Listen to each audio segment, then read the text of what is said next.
Thank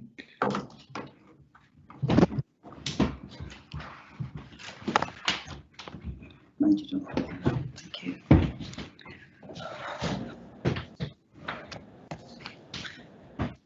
Sorry about that.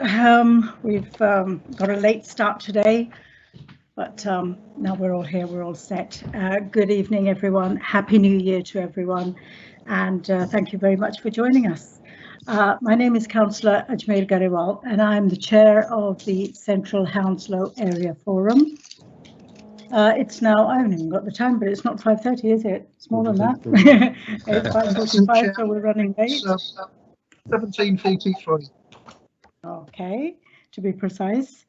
Anyway, I'd like to welcome you all to this virtual meeting of the Central Hounslow Area Forum. I would like to welcome the members of the Area Forum who are sitting this evening, as well as council officers who will be assisting members throughout the meeting. In addition, I would like to welcome members of the public who are watching the meeting at home. Hope you didn't give up on us because we were running late, but we're here at last. As you may know, until last year, virtual meetings for council business were not legal, but as a result of the coronavirus pandemic and the quarantine arrangements required by government, the law has recently been changed to let local authorities meet in a virtual way to make decisions. Therefore, this meeting is taking place using the recently introduced government regulations. The way this meeting will work will be that as chair, I will be running the meeting and inviting people to speak. As it's very easy for people to speak over each other in meetings like this, I will ask each member or officer to speak in turn at the appropriate stage. This will mean that there should normally be no need for people to interrupt or to ask to speak. However, I shall make sure that members have ample opportunity to ask questions and make comments on the reports and applications before them. The exception to this arrangement will be the council officers who may turn on their microphones to alert me at any procedural or constitutional issue that needs addressing, although I would expect this to be a rare occurrence. In addition, we have producers of the meeting from our ICT department who may also contact me if necessary, but I think it is unlikely if all goes well, fingers crossed, as I hope it will go well. We've had our problems to start with. The etiquette for members of the area forum and for officers who are expecting to speak will be to mute your microphones until you are asked to speak. This means that only one person will be speaking at a time and there will be no background noise, making it easier for us to follow the meeting and also for those watching at home. I will also ask members always to say who they are when they make a contribution and to speak slowly and clearly for that same reason. In addition to members and council officers, we also have guest speakers, a local GP to talk about COVID and representatives of Inland Homes who will give us a short presentation on the redevelopment of the Cavalry Barracks. So now, first of all, I'd like to do the introductions. So I'd like to introduce each of the members here tonight one by one. I will start, of course. I'm Councillor Garywell from Hounslow Central Ward. And as I said, I'm the chair of this area forum. And I'm also one of the ward councillors for Hounslow Central, which I've just said. Okay, so I will invite each member briefly to speak in order. And of course, I'll start with the vice chair, who is Vandana Chopra. Hello. Hello there. Good evening, everyone.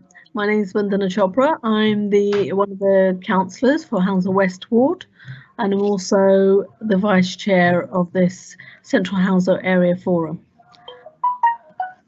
Thank you. And now I'll ask Hounslow Central Ward councillors to introduce themselves. Councillor Garywell.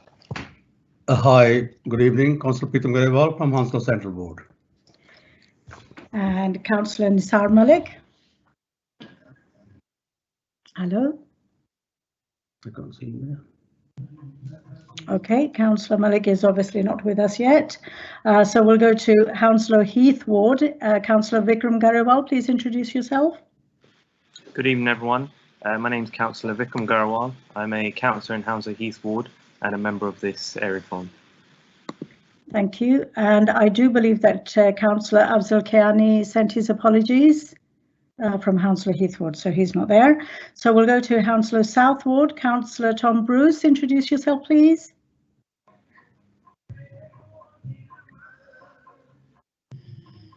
Mute.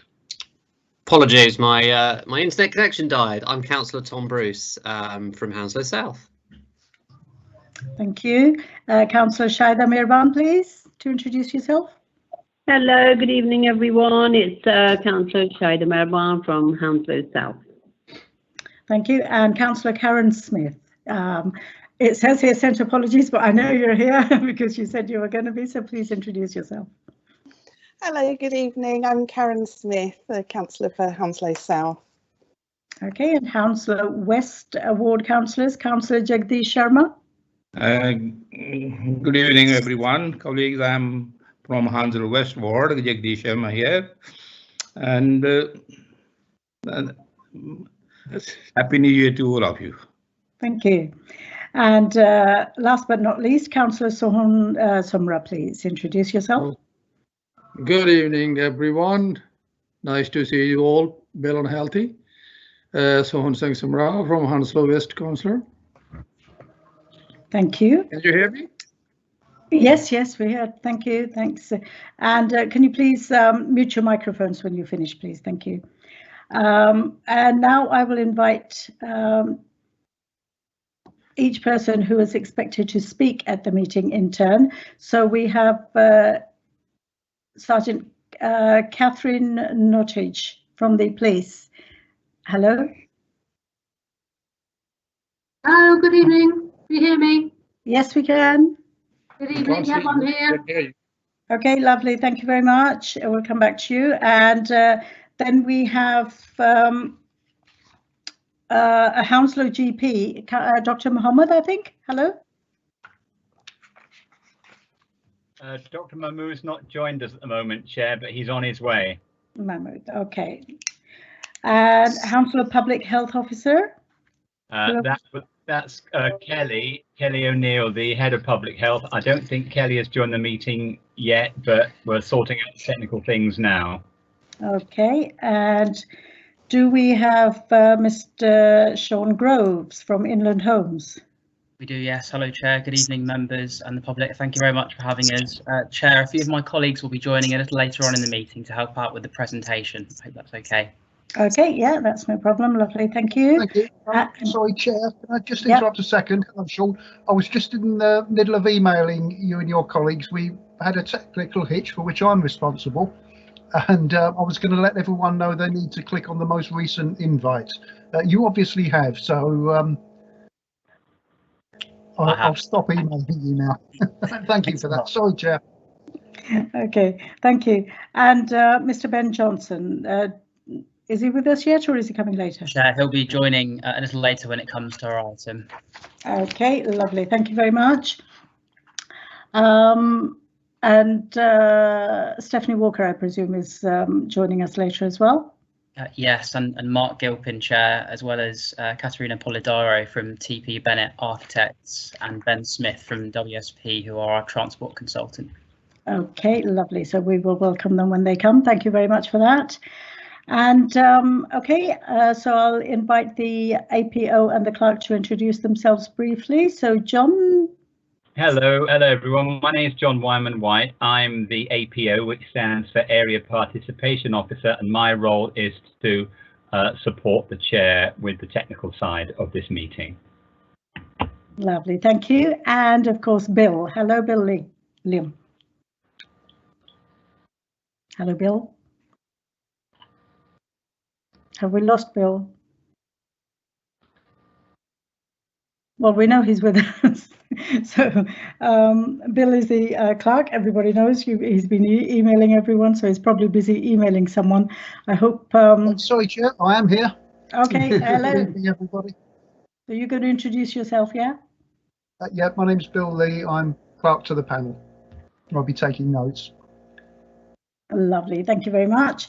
And we also have officers acting, yes they are acting, acting and producing a role for the technical side of the meeting, but as they are not expected to be involved in the discussions of the meeting, I will thank them for their help, but not ask them to introduce themselves.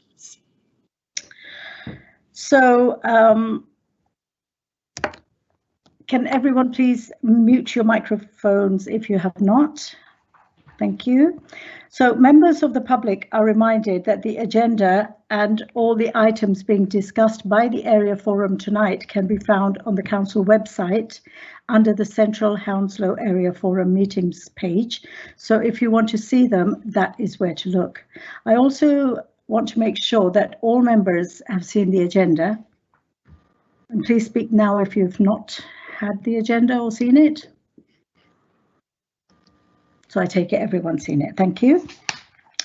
If you should find you're having technical problems and need to log out of the meeting and come back again, please try and let me know immediately, ideally beforehand if you can, but if not afterwards by turning on your microphone. This would be a permitted interruption. We can then decide how far we need to recap if that's necessary, or if the member needs to not vote on that item. And finally, I would say to any member of the public listening or watching, thank you for joining us this evening. We hope this meeting will go well, but any virtual meetings may suffer from an unexpected technical hitch, so please bear with us if that happens. I should also clarify that this meeting is being recorded and will be made available on the Council's YouTube channel in the next few days. So contributors to the meeting are asked to remember that they will therefore be included in the recording of this public meeting. Okay, thank you. And now we will move on to the first item on the agenda. So participating in meeting, submitting questions, members of the public were asked to submit questions for the area forum ahead of the meeting. As they were not able to speak to members directly, they would in a conventional meeting. However, for residents watching this meeting, it is possible to submit questions via the Q&A function on MS Teams during the meeting itself. Select Q&A on the right side of the screen and type in your question in the compose box and then select send. If you would prefer to ask your question anonymously, then select ask anonymously. Members will try to answer as many questions as they can tonight for you. So agenda item number 1, apologies for absence. I have apologies from Councillor Afzal Kiani. Any other apologies? No? Okay, it seems we have a full house. So, okay, I confirm that the quorum of the area forum is 4 and there are no members, no matters for decision on the agenda, so that the meeting can still proceed. And of course we are correct. Thank you. And with that, we go to the minutes of the last meeting, which was held on 8th of October 2020. Which seems a long time ago. I intend to take both corrections for accuracy and matters arising together. So may I ask members if they have any corrections that they wish to propose? Please speak now if you wish to do so. Okay, it seems everyone and everything is okay. Any corrections to any page? Chair, Yes. sorry, this is Councillor Vikram Garywell from Hounslow, Heath.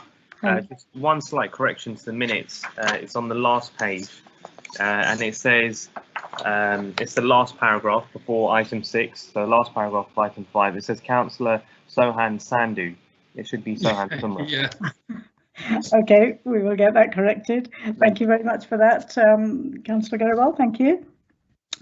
And can I now ask members to agree the minutes, please? Agreed. Agreed. Thank you. I would usually now sign a physical copy of the minutes, but as this is currently impractical, I shall ask the committee officer to ensure that I am provided with a paper copy to sign either by post or when it is possible to attend Hounslow House. In the meantime, the minutes will formally record that we have agreed the minutes as a correct record of the last meeting. Thank you. So with that, we go to the next agenda item, item 3, local policing update. So we now move into the first item for discussion, the local policing update from Sergeant Catherine Nottage. So I hand over to you. Sergeant Nottage, hello. Hello, good evening.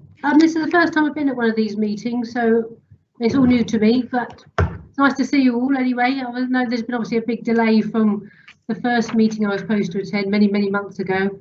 And as you can imagine, the face of policing has been quite challenging and, well, extremely different to what we thought it was going to be for many reasons. I'll just give you a very brief rundown on each of the wards updates for you. I'll start with Hounslow South. The priorities are still the same, which is theft from motor vehicle, residential burglaries and drugs. Focus on drugs activity around the multiple hotspots areas on our ward, specifically Woodland Gardens, Heath Road and Elladine Road. Robust policing by conducting regular patrols and undertaking a zero tolerance approach to drug dealing and usage. Tackling antisocial behaviour on Central Avenue, again with regular patrols and issuing of ASB tickets when necessary. Also on that particular ward, there's littering and fly tipping problem. Main areas being Stanley Road and Heathrow Alleyway, Ivy Road and Maswell Park Road Alleyway and Inwood Park and Chatsworth Crescent. The team conducting regular patrols and reporting when necessary to the relevant agencies. I know obviously the councillors have got the copies of the crime figures. Vehicle crime at the moment is down about 31% currently. It did increase September to October, but has now dropped back down again. Obviously, as you can understand, with the COVID and the pandemic and different lockdowns, has had a great influence on our crime figures, with them going down and up and be a bit varied. Hopefully the team have been doing a lot of work with Ring doorbell cameras to assist with the theft from motor vehicles and having access to community members' cameras to check the feeds. We're hoping to get that started again in the near future. Residential burglaries over the last couple of months are down by 50% at the moment. As you can imagine, during the lockdown, obviously when people were at home much more than they ever used to be, obviously the burglaries fell.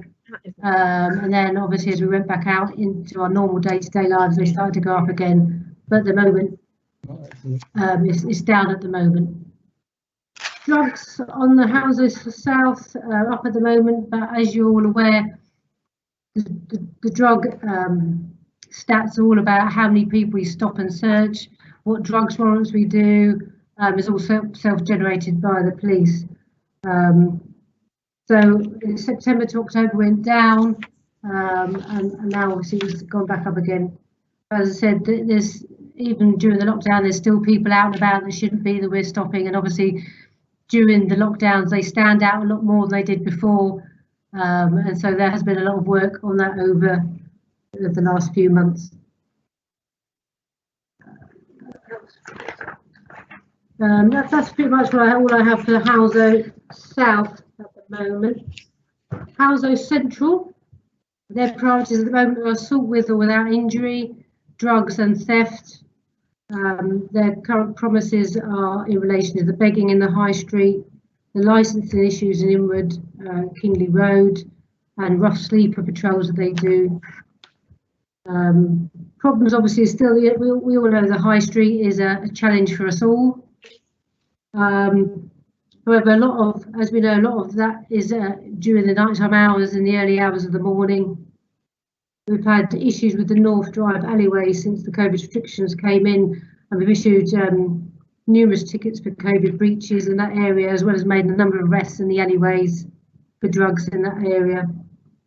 Also, they should have seen obviously an increase in patrols. We've got other MPS officers working in that area, also highlighting London, you know, the LBH team and other members. The RTPC, the road policing teams have been down there somewhat at the moment as well. Recently, we've managed to gain a CBO, a criminal behaviour order, for one of the people in the high street that caused a lot of issues to us. So he's now not allowed to enter the high street and has very strict conditions in regard to him being anywhere near there. Excuse me. We've done some licensing visits in Wood Road and Kingsley Road. There's obviously been numerous issues with licensings, people being sold alcohol while drunk. We've obviously liaised with the licensing department and a continued controls and decanning in that area. We had a lot of beggars at different times in the high street, some that seem to come in on the trains in the morning, quite often Romanian males and females, so we're trying to target them, issue them with warnings, get them on our systems. There's also some obviously that are local drug users that obviously frequent the high street. So we're trying to target them at the moment. Any persistent ones, we get ASB warnings or community protection notices, so we can deal with them more robustly. Rough sleepers, we do a lot of rough sleepers patrols, certain areas, Madison Heights, other areas in Hounslow where we find that they hang out. We quite often do patrols. We've arrested a lot of people by doing early morning visits to locations we know are problematic, stopping and speaking to these people, and obviously some of them have been arrested and some of them have been found committing offences and have been dealt with going forward. Violence against the person has reduced by 19% over the last few months. Some people have obviously not been around so much because of the local, the COVID situation at the moment. Major crime, violence has gone down by 18%. Theft from motor vehicle has gone up, and that has been typical throughout this pandemic. People that were previously gone to shops committing theft or shoplifting or burglaries, obviously with people being at home, a lot of the shops being closed, that's increased theft from motor vehicle because it's one of the other alleys that they can actually pursue crime where the other ones are not available to them in the same way they were before. Theft, drugs obviously has gone up 11%, but as I said before, it's self-generated by the police and how much proactivity and time we have to go out to our hotspots and stop people, get the grounds to search them, or if we get information for drugs warrants. And that's the basic rundown of Hounslow Central. I'll go next on to Hounslow West. Their priorities are theft from motor vehicle, burglary and theft of motor vehicle. I've got figures here for October, there was 8, November there was 8, in December there was 4 burglaries, which is obviously a reduction in recent months. Obviously they always carry out reassurance patrols and visit each and every victim of burglary, as well as their neighbours, to make sure that they're aware of what's happening in their area. Motor vehicle crime, there were 7 in October, 2 in November and none in December. So that's good. Theft of motor vehicle was 2 in October and 3 in November. In November, 2 of the vehicles were recovered by police. As you can see, the figures have had a significant reduction over this time. Theft from motor vehicle seems to have occurred either by the vehicle being left unlocked or the suspect having a device and items being left inside the vehicle. So we do, when we try and visit most victims of theft from motor vehicle or theft of vehicle, so we can ascertain if they've left anything on display or what the circumstances were. And it is quite often that people don't lock their vehicle, or they do leave something on display which makes the person think it's worth breaking a window or an electronic device to get in. Over the last couple of months, we've carried out some joint night shift operations in order to target these crimes, which do quite often happen overnight. We've done some plainclothes as well as uniform patrols. Violence with injury on Hounslow West, there were 6 in October, 7 in November and 10 in December. Most of these crimes are domestic related within the home, and obviously safeguarding officers deal with the victims and do what they need to do in relation to that. Obviously the team carry out regular patrols to deter violence on their ward. Theft is quite low on the whole on Hounslow West. The team are constantly trying new ways of apprehending offenders and dealing with them appropriately. The team have continued to work closely with the stores that have been specifically targeted, hoping to detain the offenders. We've also had some thefts in and around some of the cash points in the area. I know the team have worked with BTP on occasions to try and deal with this, as well as doing some plainclothes patrols in and around those areas. So that obviously until the COVID, obviously they were all keeping regular street meetings, but obviously we haven't been able to do those in recent months. So we're dependent more on our internal internet messaging systems where we can still speak to our members that are signed up and give them crime prevention advice and let them know what's happening on their wards on the whole. And finally, an update from Hounslow Heath. But I mean, I've got to apologise, the figures on this are only for December, so I think it'd be good to, going forward, if all the reports are formatted in the same way, we'd have the same crime figures going forward. That's what I would like to prove, having seen it this time.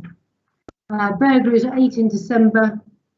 Like we've said already, you know, we do the reassurance patrols and the high visit patrols. We visit all the victims of burglary, try and offer them crime prevention advice. The same with their neighbours and the local area, put out messages to the neighbourhood watch coordinators and on OWL. Theft of motor vehicle, there's been 7 in the last December. So if you can see on the map, there's different locations and not any repeat locations. It's a bit sporadic, there's no particular set pattern. Again, people leaving things on display that can be seen from their cars. There's been an increase recently in catalytic converter thefts, which obviously are very difficult to deal with and to stop from happening, basically, because they can get into the car and it's gone. So we do send out messages in relation to that, or if we have a spate of those, make sure we send out messages to our community so they know about these things. Violence with injury, there was 14 in December. Obviously, again, most of those are domestic related. All our stats don't separate them from the domestic and the non-domestic, so it's very difficult for us to monitor, but obviously the majority of them, if you do start to check through, are domestic related on the whole.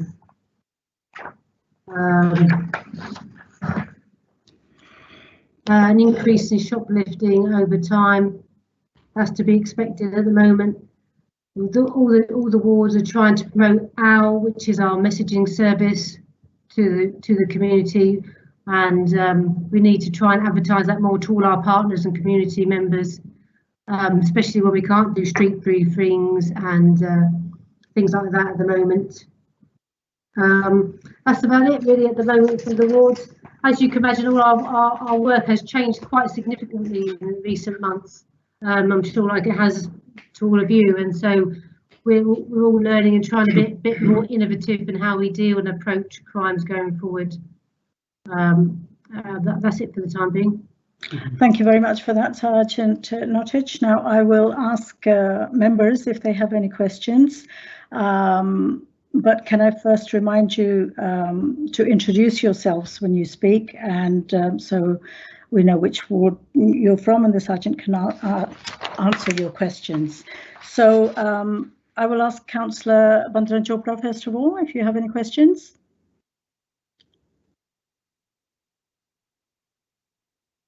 Hello, Vice Chair.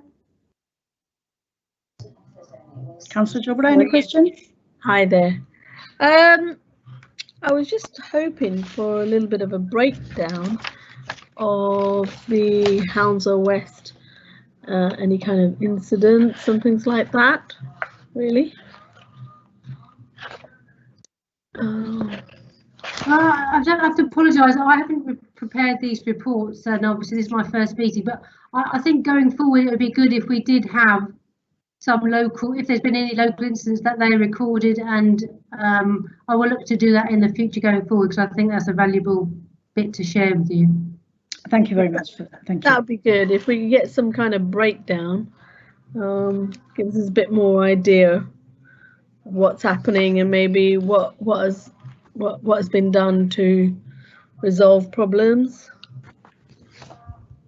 Yeah, certainly I can take that back and share that with the teams when I'm back at work later, definitely. Okay, and looking at this, it says the latest PC for Hounslow West is it PC Grinderwerk and Manuel Mail, is that right? It's Grinderwerk and Manuel Marley, but there is also Ricky Irving is another PC on that ward. At the moment, we have some sickness because people have been COVID positive and haven't been into work because they've been quite ill. So they're not all on the ward at the moment. Okay, there was someone I used to talk to quite regularly. He doesn't seem to be on the list. Sorry, Chair, if I could interrupt with your permission. Yep. I believe that there's a mistake. It's not Hounslow West, that's actually Hounslow Heath, because Manny and Ricky are in Hounslow Heath ward. I was going to say, I don't recognise those names. No, that's Hounslow Heath ward. It's just an error in the agenda pack. Thank you for that, Councillor Garywell. Okay, is that it, Councillor Chopra? Thank you. Okay, so I suppose you've pointed out that if we could get the correct information in there next time. Because I'm sure there's a chap called Dan that I talk to normally. Yep. Daniel Cheeseman, PC Cheeseman. That's the one, yep. He's still there. So when you said Grinderwerk, I thought you were talking about Hounslow Heath, so my apologies. No, I think the report we've been sent, it says Hounslow West, but the names are really for Hounslow Heath. So if we could just get the correct name, the correct detail for our ward next time. I'm sure we'll do that. Thank you very much for that. Can I just interrupt and say there's one for Hounslow Heath under Hounslow West, and there's one for Hounslow West with less detail under Hounslow West. Okay, sorry. Can we all sort of not jump? Let's get back to the questions, and for next time, Sergeant, please make sure that we've got the right PCOs for the right wards. Thank you. Okay, I'm going to invite everyone, the councillors alphabetically. So next is Councillor Tom Bruce from Hounslow South Ward. Any questions? No questions. Thank you. Okay, thank you. Councillor Garywell, Hounslow Central Ward. Yep. Yes, Chair. Thank you. I'm Councillor Garywell from Hounslow Central. Hi, Sergeant. I'm glad you mentioned about rough sleepers and beggars in the high street. I'm sure it's getting better, but they're still there. The problem is still there. And number two, about enforcing. I was there last week in the high street. There are a lot of people walking around, sitting there in front of the church. And the other things are, I don't understand why the mobile shops are open and some pound shop are open there. They're not selling in grocery. What they've done is cleverly, they put some drinks in front of the shop, some soft drinks. Looks like they're selling drinks, but I think they should be enforced because a lot of people go in there, for nothing. They don't wear masks on. So if you can look into that, please, that'll be really good. Apologies, I lost my link there. I missed most of what you said. I'll start again, shall I? What you talking about? Someone obviously trying to use the COVID regulations in their shop to stay open or something. Is that what you're saying? No, I'm saying in the high street, number one, there's a lot of people around there. They don't wear masks. They sit by the church. Number two, I don't understand why these shops like pound shops and mobile shops are open. Why can't we enforce them? Because of that, there are a lot more people walking in the high street and they're not taking precautions. Can we enforce them, please? Most of the shops are dealt with covered by the local borough council. I do know that my officers patrolled with them during this week, and they issued 14 tickets to good. shops in the high street this week alone. Oh, nice. I'm glad they done it. Yeah, yeah. And the other thing is, you know, the OWL, I'm a member of that. Can we tell public how can they join that? That's quite informative. You know, got a lot of information on that. If you can tell somehow how people can join. People who Yeah, are we do try and advertise it. I think what I'll try and get is some more messages taken out on Hounslow Twitter account, just reminding people that are signed up to that about OWL. Yeah. Obviously, we're not doing street briefings and such like, which is where we used to deliver cards and give out the details. Yeah. So we're trying to think of different ways of getting that out to people.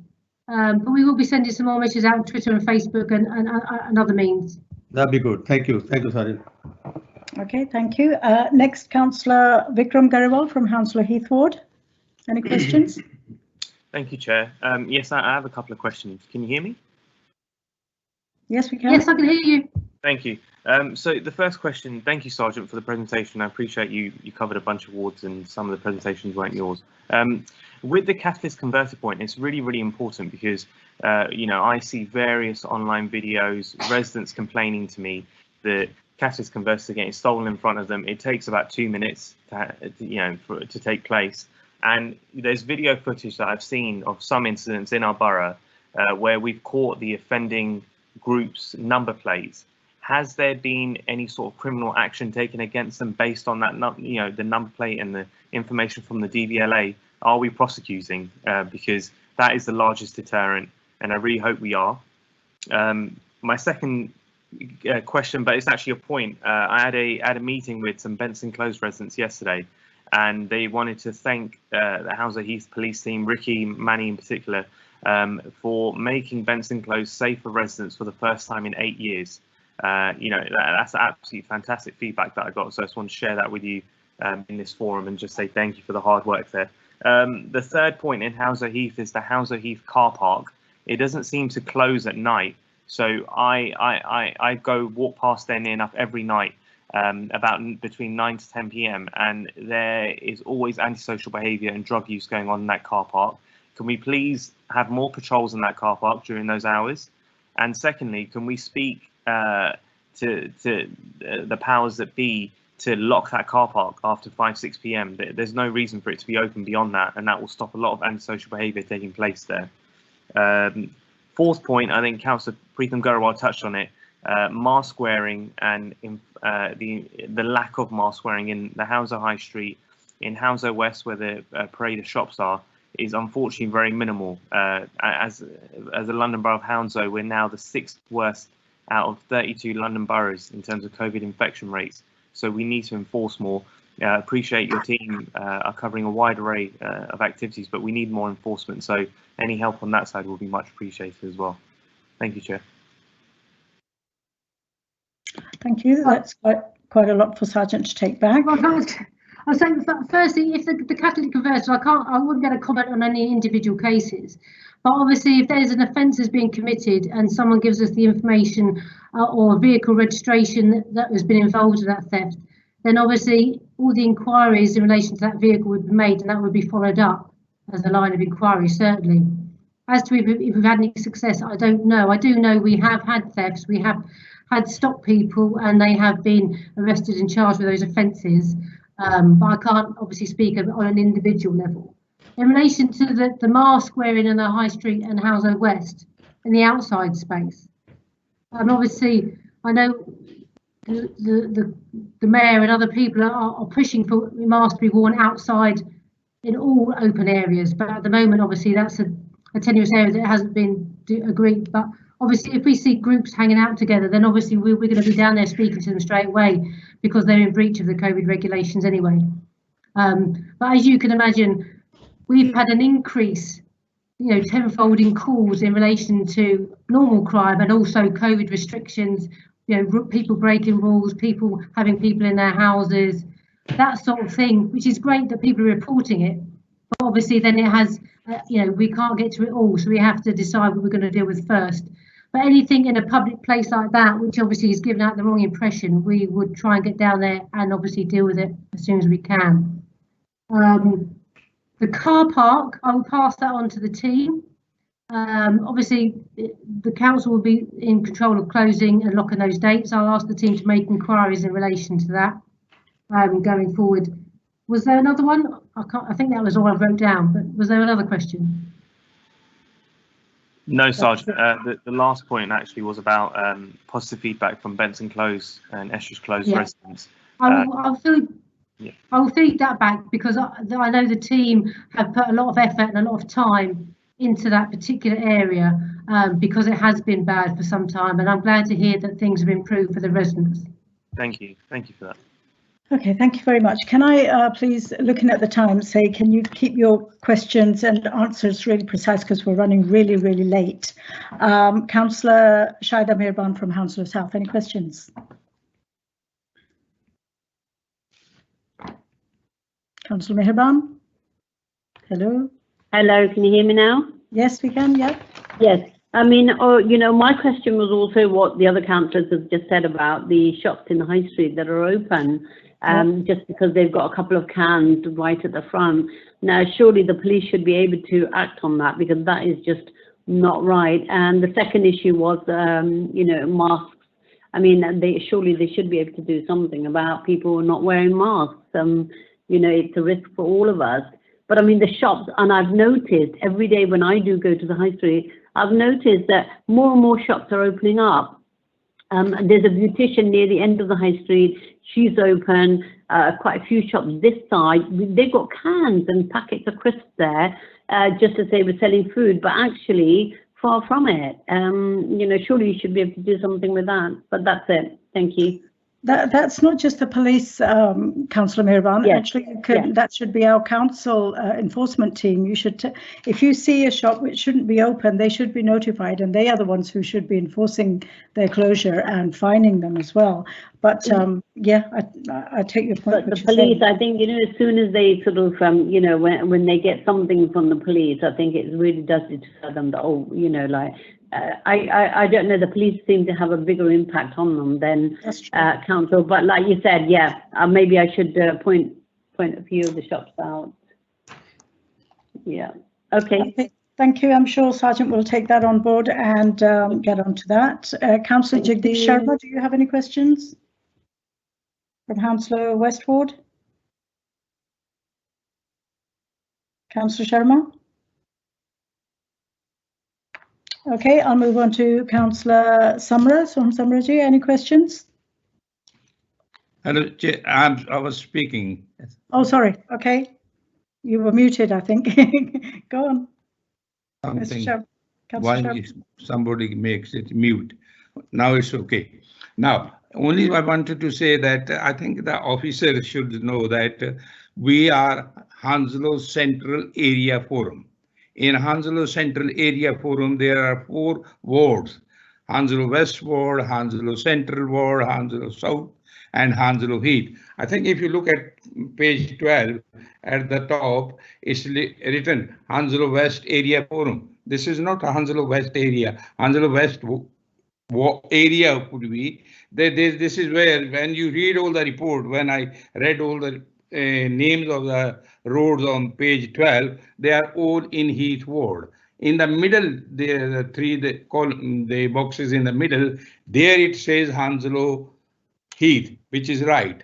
But if you go to again page 21, my ward, it starts from here. It's again at the top written Hounslow West Area Forum. It's a Hounslow Central Area Forum. If we have to write the name of the forum, 5 in Hounslow, there are 5 forums. One is our the area forum. This is called Hounslow Central Area Forum.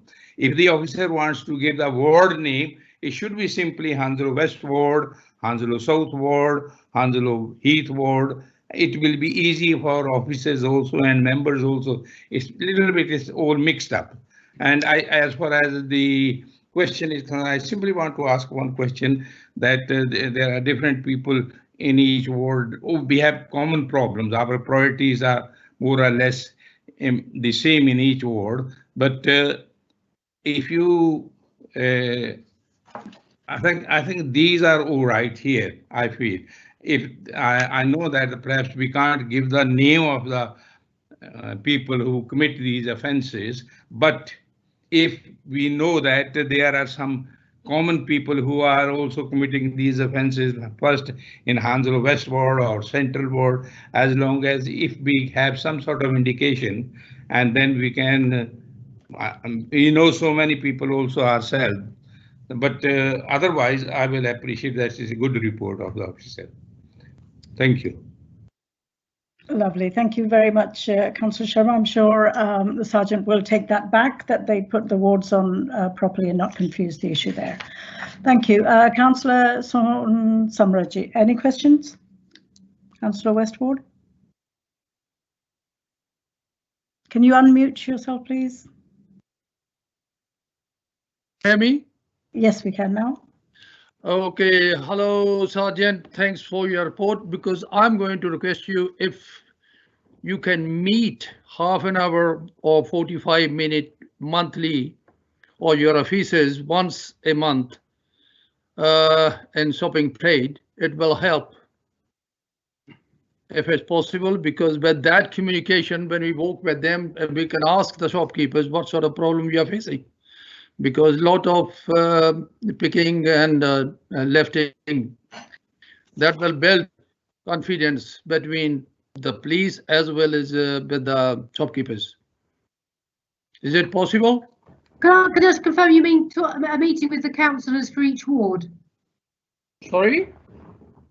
I think he's saying if you can meet at Hounslow West Ward to walk with them through the shops once a month for half an hour or so with the councillors, so that if shopkeepers have any problems, that they can come and chat to you. I think personally we need to have more collaborative work with the police and the councillors per se. I don't think there's enough of that going on, and that's always been a problem, I think. So yes, I'd be supportive of sorting something like that out in the future, so, certainly.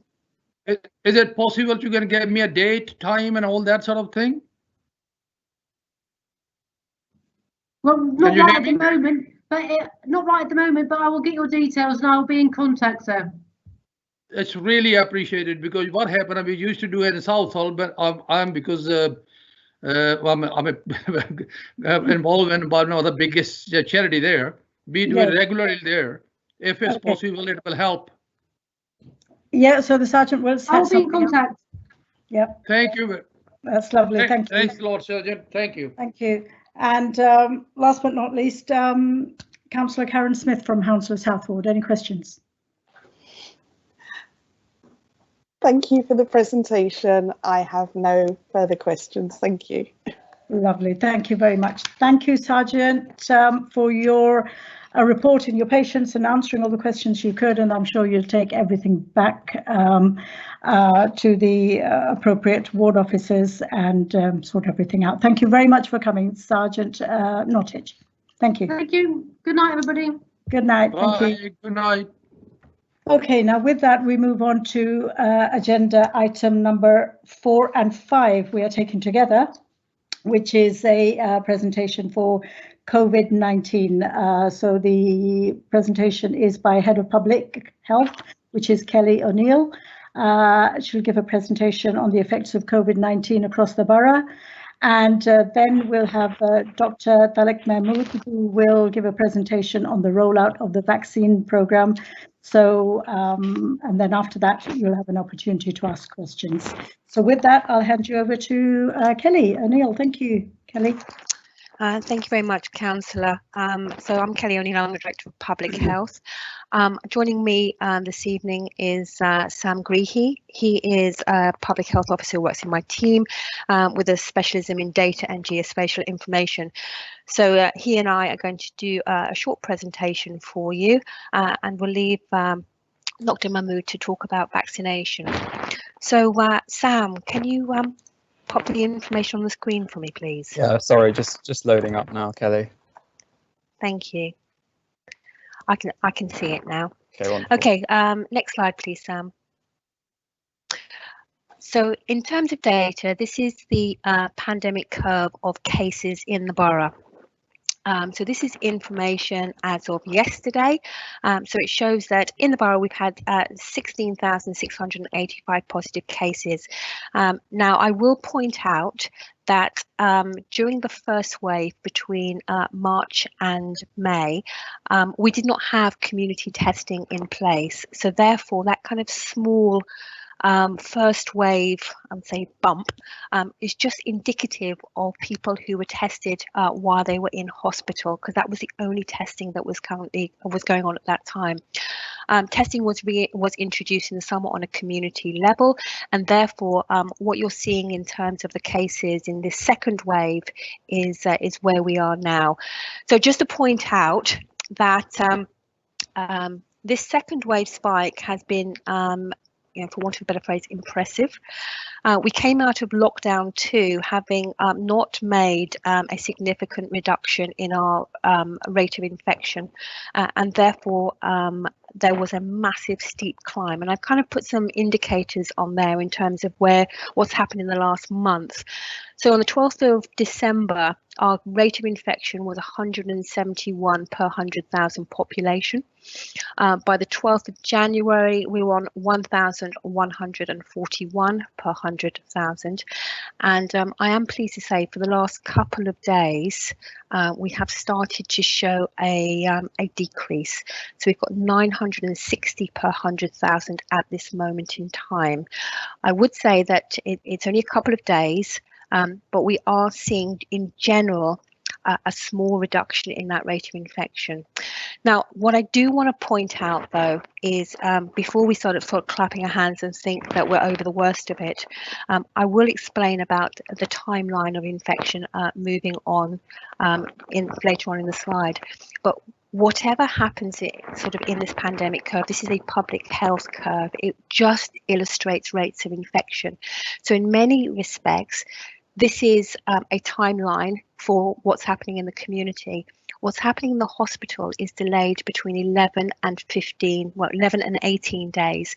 So whatever we see here in terms of increase of infection, in 11 to 18 days time, we will see the impact on hospitals. So if you look back, say on the 28th and the 4th, well, 28th is probably a really good indicator because that's roughly somewhere towards the 18 days. Our rates of infection was 645. So approximately 50% of what we were seeing around about the 12th of January. That will become activity in hospitals.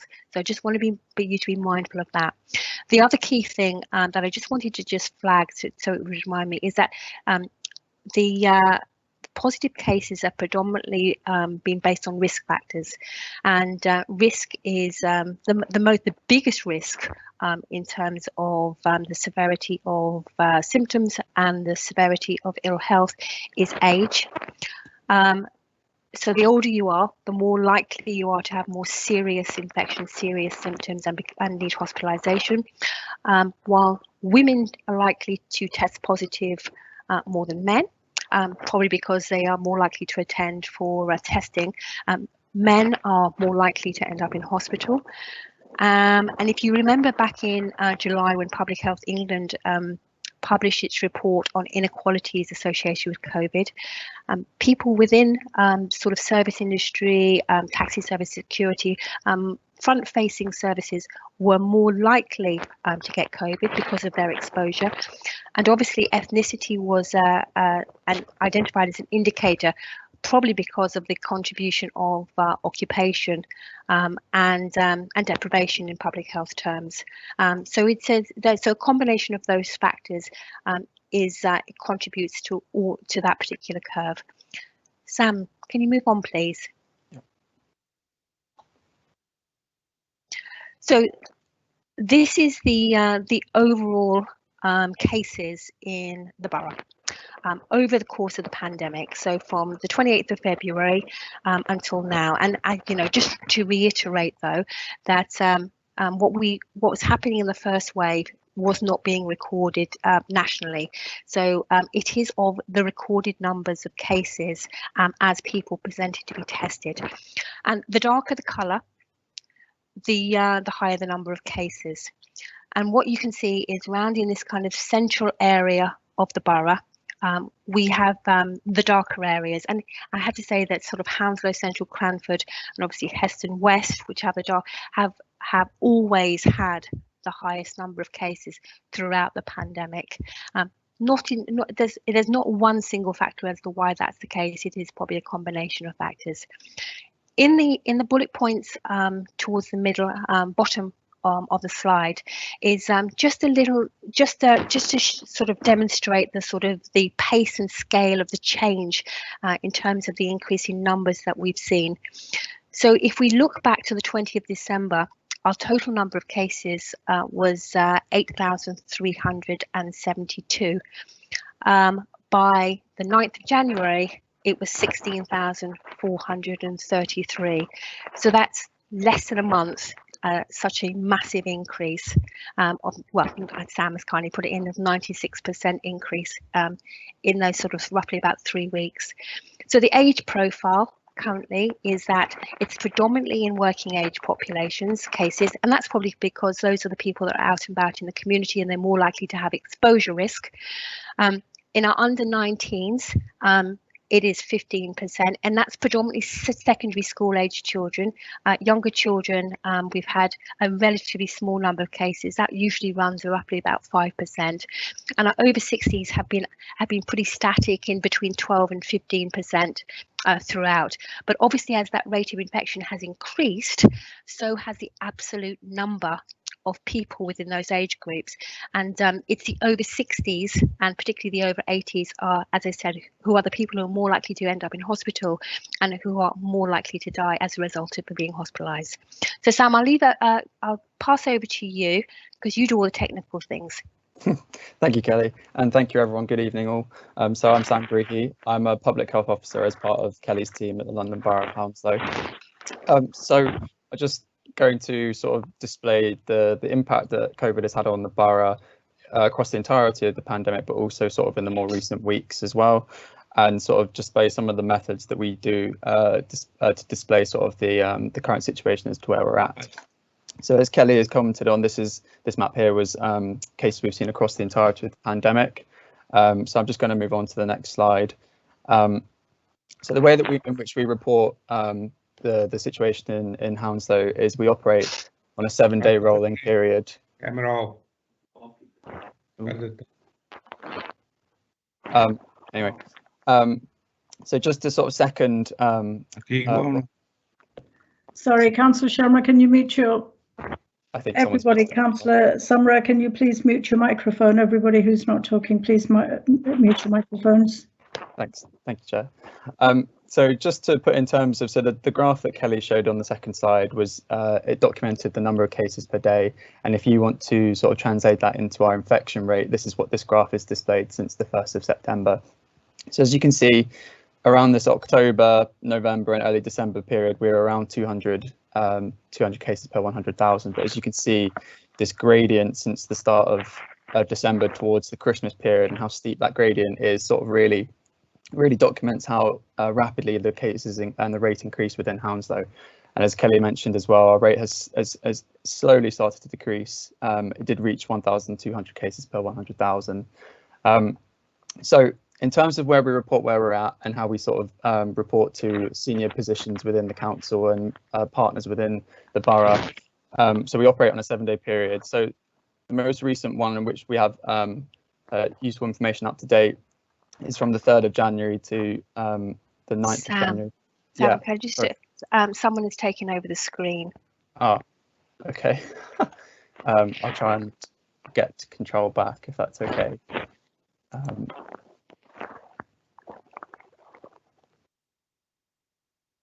Says it's waiting for approval. I'll try sharing my screen again, sorry. Thanks, Sam.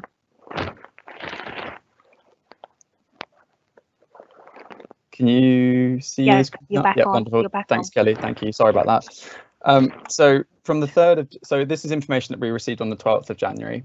So, and we operate from using a 7-day period and we operate using a 3-day lag because the information that comes through after about 3 days is more complete and concise compared to the same day because it takes a number of days sometimes for test results to come back. So this is the way we operate.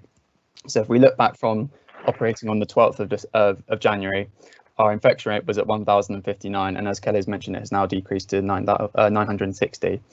But if in terms of numbers, that's around 2,800 cases in the last 7 days. The proportion of the age groups within those cases, so 73% of cases were in that 20 to 59-year-old group. 436 of those cases were over the age of 60. Our case positivity, which is the percentage of tests undertaken, which someone else is trying to request permission to see the screen, sorry. It's not your fault, just keep going. Yep, that's fine. I think we can still see it. Okay, cool, good. Thanks, Kelly. And so, yeah, just in terms of context of where we were in terms of London, we were 8th as of the 12th, and in England, we were 20th. So if we go back to the start of December, where our infection rate was just below 200 cases per 100,000, we were sort of ranked around 21st in London and sort of around the 120 mark in England. In terms of deaths, we received sort of a daily update from Public Health England as to how many deaths we have had due to COVID-19. And just to put in some contextual information for you all, in December we recorded 49 deaths due to COVID, which was double the amount that we saw in November. And then in January, as of the 12th, we had already recorded 59 deaths. So just to put in some context of the numbers that were going up, given the infection rate at the time for those cases going into hospital. So this is just a map to display that information across the borough. So again, you can see the cases where the highest number is concentrated is again within this sort of central to western region, particularly in Hounslow Central, Hounslow West and Heston West. But you can also see that the impact here is greater in comparison to the Chiswick, where Chiswick has seen far fewer cases. If I move on to the next slide. So essentially what you saw before was a map at ward level, which you're all familiar with given your councillors, but this map here is a hotspot map. So the information that we receive of positive cases comes in at postcode level, and you are then able to tabulate that at different levels within the borough. And so what this enables us to show is there are particular areas within certain wards where cases are highest of where they live. And so what this enables us to do is sort of target information in particular into these areas. So as you can see, we've seen hotspots in this 7-day period, in particular areas of Hounslow Central, Hounslow Heath, and then also within this Heston West, Heston Central border. So this just provides us additional intel. It allows us to sort of assess the surveillance at a greater level of detail, and we can target potentially enforcement. We can target comms in these areas in particular. So just to focus now on the Hounslow areas in particular. So over the entirety of the pandemic, as Kelly mentioned, the testing was not flowing as much through the earlier stages of the pandemic, but recently has picked up due to community testing being widely available. So the Hounslow area has had 3,847 cases in total, which comes to around 23% of all cases. What I want to demonstrate here is that not only has Hounslow Central and the Hounslow wards been affected, but just the recent increase as well and how that's documented. So Hounslow Central has had the highest number of cases in Hounslow in the entirety of the pandemic. So specifically in Hounslow Central, that is 1,205 cases, and that equates to about 7.3% of total cases. And in terms of the time frame, if we look at the 20th of December, there were 606 cases. So since then, in the space of just under 3 weeks, we've had a 99% increase, so practically an almost doubling the number. Hounslow West is 5th highest in the borough, has documented about 6.1% of total cases, and again, the numbers have doubled in the space of 3 weeks again. The similar picture for Hounslow Heath and also for Hounslow South. But what's key here is that Hounslow South is slightly further down the leaderboard in terms of total number of cases. Just to put into contextual information of the total number of cases for each ward. So what this graph is showing just the total number across the pandemic since the 1st of September until now. And what I want to draw your attention to is how Hounslow wards are performing in comparison to the highest performing wards and the lowest performing wards in terms of COVID-19 cases. So as you can see, Hounslow Central, which is this dark red line at the top, has had the highest number of cases, as I showed. But if you put that into comparison as to other areas, you can see how Chiswick is much lower. Then you still have the Hounslow South and Hounslow Heath sort of bringing up in the middle towards that 800 mark. And then you still have Heston West and Cranford that are sort of on the tail of Hounslow Central in terms of quantity. If we then look at the 7-day total number of cases, This is where it's fluctuated more, but the common theme, you can still see it again, is that Hounslow Central has sort of dominated in terms of being at the top of the leaderboard in total number of cases. And then again, just drawing comparisons and the relative theme of this recent increase since sort of halfway through December. In terms of the test positive profile of cases within Hounslow, so as Kelly mentioned beforehand, the split of cases in terms of gender has pretty much been 50-50 split. In terms of the age, again, Hounslow is very, it matches the trend of what's been seen in the rest of the borough as a whole. So 70% of cases within Hounslow have been within this working age group, and 15% of cases have been over the age of 60 as well.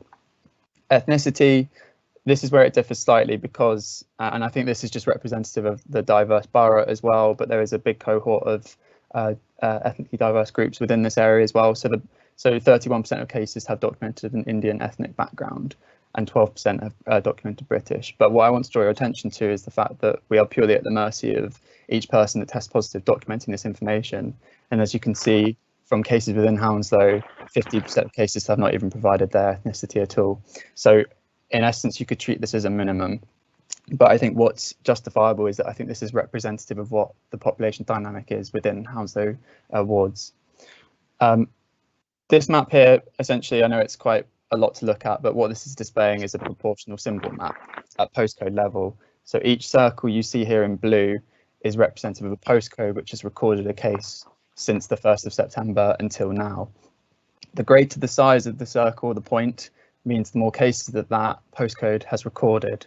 And what I want to draw your attention to and what this is sort of indicative of is that cases have been seen. We're not seeing cases in one particular area of each of these wards.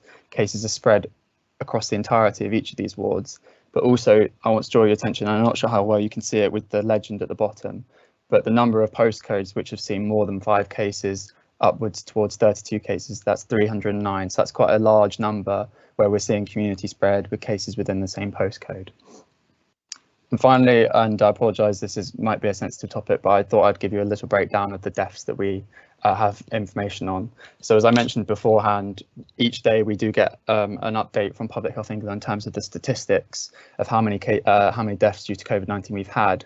But this information, and it goes back to the only information we have on this at granular level, so which provides sort of really detailed information about the individuals themselves in terms of their age, where they lived, and their ethnicity, sorry, not their ethnicity, their gender. The Office of National Statistics provide these granular reports. However, they do operate in sort of a 2 to 3 month lag. So I know I've presented information based on the last week. Unfortunately, with the deaths, this information is a bit delayed. But basically what we're seeing is that since the start of the pandemic up until the 30th of November, there had been 245 deaths within the borough due to COVID-19. And the areas in which we've seen the highest number of deaths has been Hounslow Central, Hounslow West, Heston West and Feltham North. In terms of the age profile of these deaths, 87% of these deaths have been over the age of 60. And the largest cohort in particular has been the over 80s, which that alone has recorded 42% of deaths. That being said, we still have recorded a number of deaths under the age of 60 as well, and that must not be missed. But the key point here also is that the number of men that have died due to COVID-19 is double the number of women as well. And if we focus specifically just on Hounslow wards, here is the quantifiable number of each ward with the number of COVID-19 deaths. So as you can see, Hounslow West has had the highest number of deaths due to COVID-19 at 23, closely followed by Hounslow Central with 20. And there is obviously a slight difference between Hounslow Heath, Hounslow South and these 2 highest performing wards. Essentially, in total respective numbers, so Hounslow wards as a whole have reported 27% of the total deaths due to COVID-19 as of the 30th of November. And the age profile is again quite representative of what we've seen across the entirety of the borough. So Kelly, I'm going to pass back to you. Just direct me when you want to change the slides. But okay, move on, Sam. So in terms of the number of the priorities that we currently have at the moment, in public health wise, it's surveillance. We Absolutely, it's a priority to identify cases, clusters of cases and outbreaks, and to give us an overall picture of the profile of the disease, where the disease is spreading, and kind of the epidemiology of the disease, for the sake of a technical term. We monitor this data, we identify the hotspots, we work with different departments of the council and the wider health and social care system, and then we respond. Okay, so the action has to be proportionate to the risk that we see in the community. So there are certain parts of the community where we would respond to outbreaks and clusters. There are certain parts of the community where we wouldn't respond. So the main clusters and the main, for want of a better phrase, outbreaks is within people's homes. So when we look at the data, we will see one person test positive in their home, and then a couple of days later you'll see a steady stream of everybody else testing positive in a home. We also see that as part of extended families as well, so we can clearly see a link that not everybody has always followed the rules, and there has been a little bit of socializing within certain families. But where we do focus our time is on the bullet point list of that's in this presentation. Care homes, particularly, I mean, in the first wave, we did a really good job at protecting our care homes. We had very few excess deaths. We had very few outbreaks. What we are seeing now is something very different because of this transmissibility of the infection and the rapid spread. So whereas previously we were seeing sort of managing one outbreak at a time, we're currently managing about 7 or 8 at any one time. And again, they vary in terms of the number of cases that are affected, and it's staff and it is residents. So there's a lot of work that goes into supporting our care providers and ensuring that we put risk measures in place so that we protect these, particularly these older residents. Schools, we've done a lot of work in the last term in order to sort of identify cases, follow national guidelines, get contacts isolating, and also to sort of support schools in terms of being a point of contact. We've had outbreaks in the hospital, in the youth offending institution. We've had outbreaks in businesses and workplaces. Our enforcement team has and environmental health has been working with those particular businesses, because obviously some of these places we have seen a rapid spread. Houses of multiple occupancy are a regular feature because of their shared facilities, and we've seen them in sports clubs, and sports clubs at all levels. So in addition, we've got test, track and trace. So this is a national program, so testing is all carried out, all sort of the responsibility for testing lies with the Department of Health and Social Care, as does the contact tracing programme. What we do is that we work with them. So we are responsible for local testing and ensuring that the local testing runs according to plan. And we're also responsible for supporting the national tracing programme. So when the national team can't find people, we will find them and we will support them and link them up to our community hub. We do a lot of work on communication and engagement and trying to balance the right message at the right time, so it becomes a call to action. What we have found is that by not tailoring it to specific circumstances, it increases the kind of messaging fatigue, and people are less likely to act on new messages. Lots of work about partnership with leaders, organisation and communities. We've established really good links with faith groups and with schools and across health and social care. And as I said, flexing to respond to emerging priorities. I mean, at the moment, because of this massive increase in the number of cases and this really distinct transmissibility that's going on, we really have to be sort of risk assessing where we focus our resources. And I'll be frank, the main aim is to protect lives and to reduce the risk of people dying. And clearly you'll have seen that in the media, and I make no excuse for being blunt about it. Next slide, please, Sam. So priority 1. Absolute priority, as I said, is to protect lives and reduce deaths. So doing that in has to be done through a system management approach. So there's daily meetings to work out how do we ensure that particularly our health system is able to flex to meet this massive increase in demand for health and social care.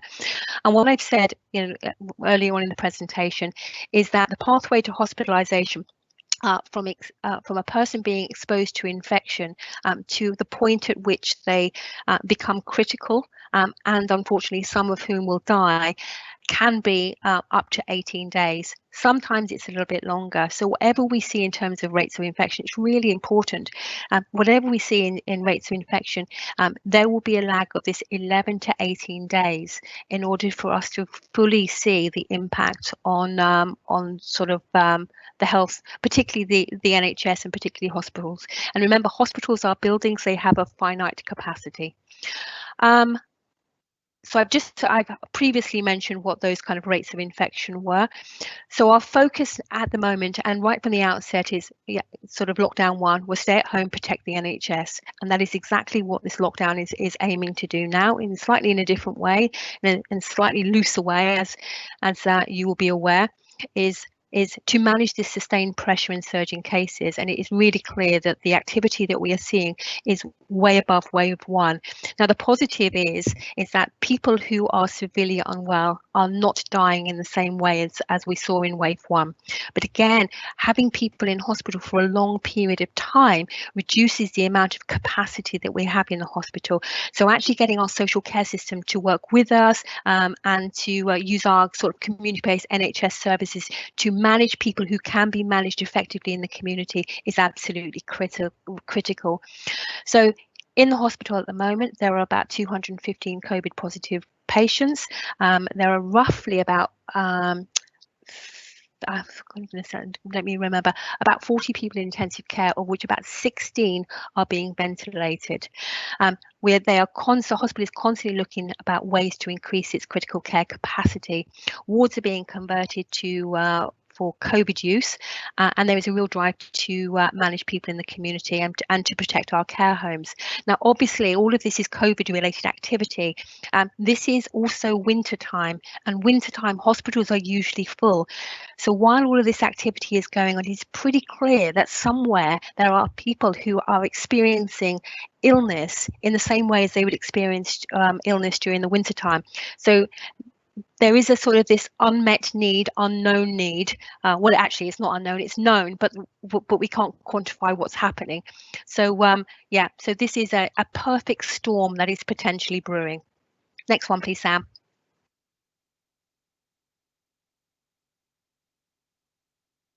So priority 2 is to reduce this rate of infection. We've talked about the impact of reducing the rate of infection is that we reduce the hospitalizations and we reduce deaths. So these are the things that we're currently doing. We know that we're in lockdown 3. We know that so we've been doing lots of communications and reinforcing those messages. Hand space. People know the rules. Unfortunately, people do know the rules and not everyone follows them. Thank goodness the majority do. So as the sergeant said, a lot of enforcement, and actually it's it's really noticeably different, the enforcement at the moment. So the council enforcement teams deal with businesses, the police deal with members of the public. We've also got testing, ramping up our testing, because testing finds cases, and if we find cases, we can get them isolated. So there's 2 modes of that. There's the symptomatic testing that people will be familiar with, so the ones that at Heathrow, Twickenham, Feltham, Hounslow Central and Heston. These are the drive-throughs and the walk-throughs, and the routine testing that's carried on in care homes. And then as of last week, we introduced this lateral flow testing, this rapid asymptomatic testing, where people get their results in about 40 minutes. We've been working with schools to get that into schools. So that was then superseded by the Department for Education, introducing it into secondary schools. There's a really concerted sort of partnership amongst schools that they're supporting each other to roll that out, and actually it's allowing schools to be a little bit more on the front foot than they have been previously, prior to the introduction of this. And the other thing that we've been doing is we've set up 2 mass testing sites, one at Heston Library and one at Hounslow House. We're due to set up 2 more next week. And this is very similar to the Liverpool approach to identify people who are asymptomatically carrying infection and are infectious, and to get them isolated. And as Sam said, it's about 1 in 3 people who are infected won't be having any symptoms. Next slide, please, Sam. So I think Dr. Mahmood has struggled to get on this evening, so I'm just going to slightly pick up his vaccination section. So the vaccination programme has rolled out, and my goodness, if only this had been available about 5 weeks ago. I think in terms of some of the impact on these outbreaks that we've seen, especially in vulnerable communities, the impact, I think, would have been a little bit less.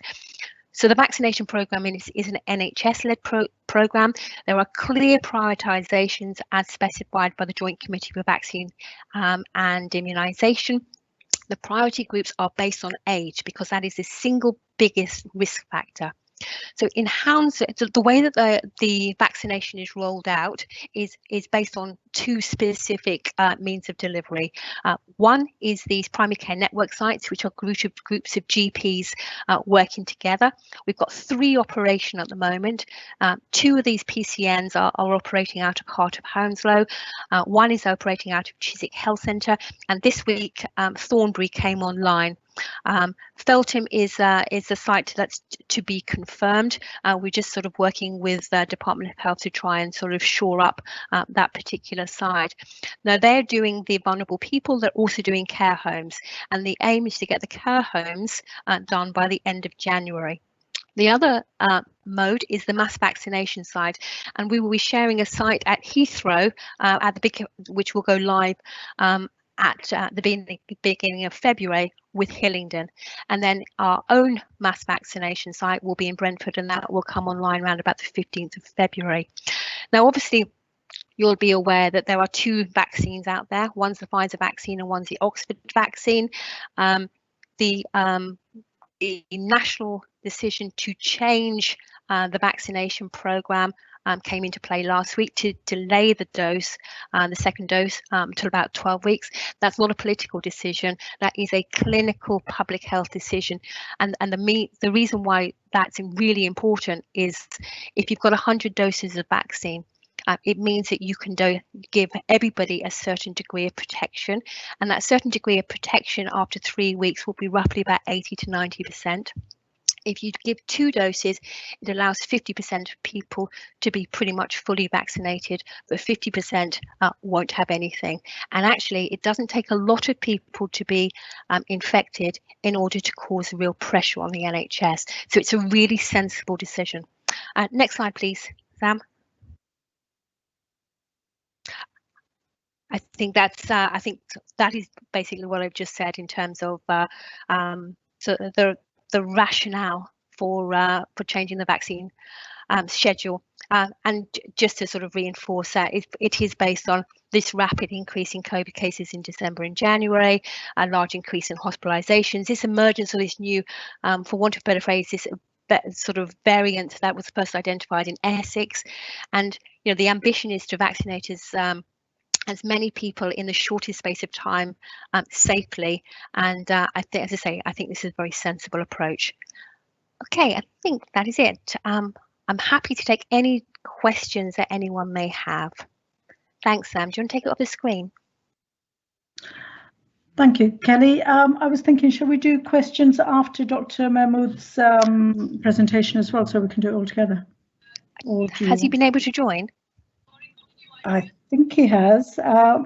Bill, do you know if Dr. Mahmood has joined us? No, he hasn't, Chair. I've run out of ideas. He's disappeared from the list of people either attending the meeting or inviting. And when I've tried to re-add him, the system rejects his email address and doesn't recognise it, even though it's the one I invited him on in the first place, and even though it's the one I'm currently been exchanging emails with him on. Yeah. So I've run out of ideas. Nick has run out of ideas, I'm afraid. Really sorry, people, but That's There's okay. some I'm sure kind of Kelly can bizarre answer most of the things questions. when Yeah. you- Oh, I can answer questions about vaccination. I have seen Dr. Mahmood's presentation, and it is very much focused on his experience of being a GP. And I know that he was at a vaccination centre today, and it's a pity because he was actually doing some video recording in order to present that this evening. And it is a very fun presentation in as much as it is the experience of a medical team doing the vaccinations. But I think the information, if anybody wants additional information, I'm able to pick up any questions. Okay, lovely. Well, thank you for your presentation. And can I just ask Kelly if you could please forward this presentation to all councillors, because it's very informative. It's fantastic. Of course. Yeah, if you could do that. Okay, so with that, we'll go to questions. So once again, I'm going to ask councillors to, in alphabetical order, I will call your name and you can ask questions. And please remember just to introduce yourselves. So first, Councillor Chopra, any questions? Okay, so I had a question which we covered in that previous presentation, Kelly. I haven't had a response on it, and I know Martin was going to pick it up. So maybe just a prompt to try and get that answered. Sorry, Councillor, was that the issue about the travel to Ealing? Yes. Yeah, and I can confirm that my colleague will be responding to you directly because he and I had a discussion about it this afternoon, actually. Okay. So you will get a response tomorrow. That's great, because that covers a lot of people in Hounslow West Ward and also Cranford Ward. That surgery covers both those areas. Yeah. So can I just power off just so that people are aware? Is that some of our boroughs, some of our surgeries, the access to vaccination centres would be easier if it was in a different location that was covered by a different borough. And I think that we need to look into how do we make access much easier and not be constrained by the fact that geographically would be a priority, rather than think just because a practice is based in one particular borough does not mean it's the easiest place to go to. So I will pick that up, and you're quite right, it's very sensible if we can make sure that happens. That's great. I've had just another resident saying that they had their first vaccination at Heart of Hounslow about a month ago, before Christmas. They were due to have their second one. It was scheduled for the 8th of January.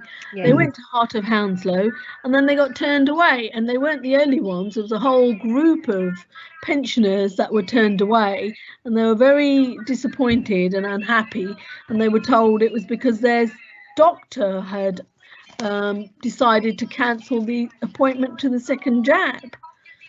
Yes. They to the doctor, who only happens to be down the road from Heart of Hounslow at the Bath Road Medical Centre, and the doctor said, I have no idea about this.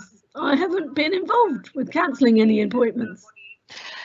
Yes, so let me just sort of explain that one. So, and I worked at both of those vaccination centres, and I did see that happening actually.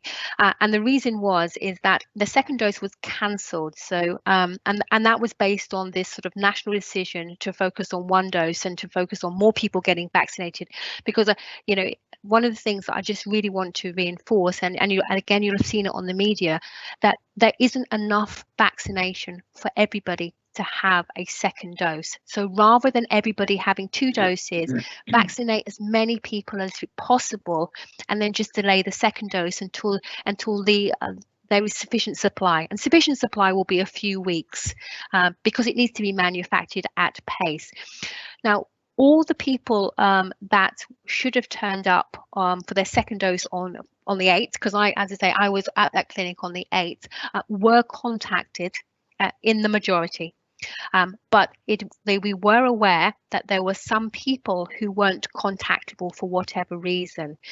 We also do know actually that there is an issue with communications, because some practice, some of the practices are working as part of this primary care network, and some of the practices within that primary care network have taken responsibility for all of the vaccination. And we have had cases of people flagging to us that not all the GPs seem to be as fully aware as they should be about what's going on. And we've taken that away, and we've started to have webinars and information sessions with the GPs, just to make sure that everybody can give exactly the same information. So I do appreciate that, and I did see that there was some older people who were very disappointed.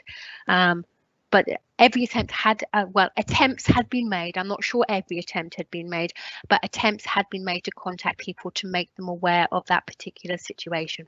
It was changing policy. And it was, I really would emphasize that it's the right thing to do to protect as many people as possible if you've got a finite amount of vaccine. Okay, I mean, I understand that communications sometimes do fall down. She did tell me that there was a large group of them that were turned away, so she was surprised that so many people hadn't been informed beforehand. But are you saying that they may get this in a second jab in a few weeks' time?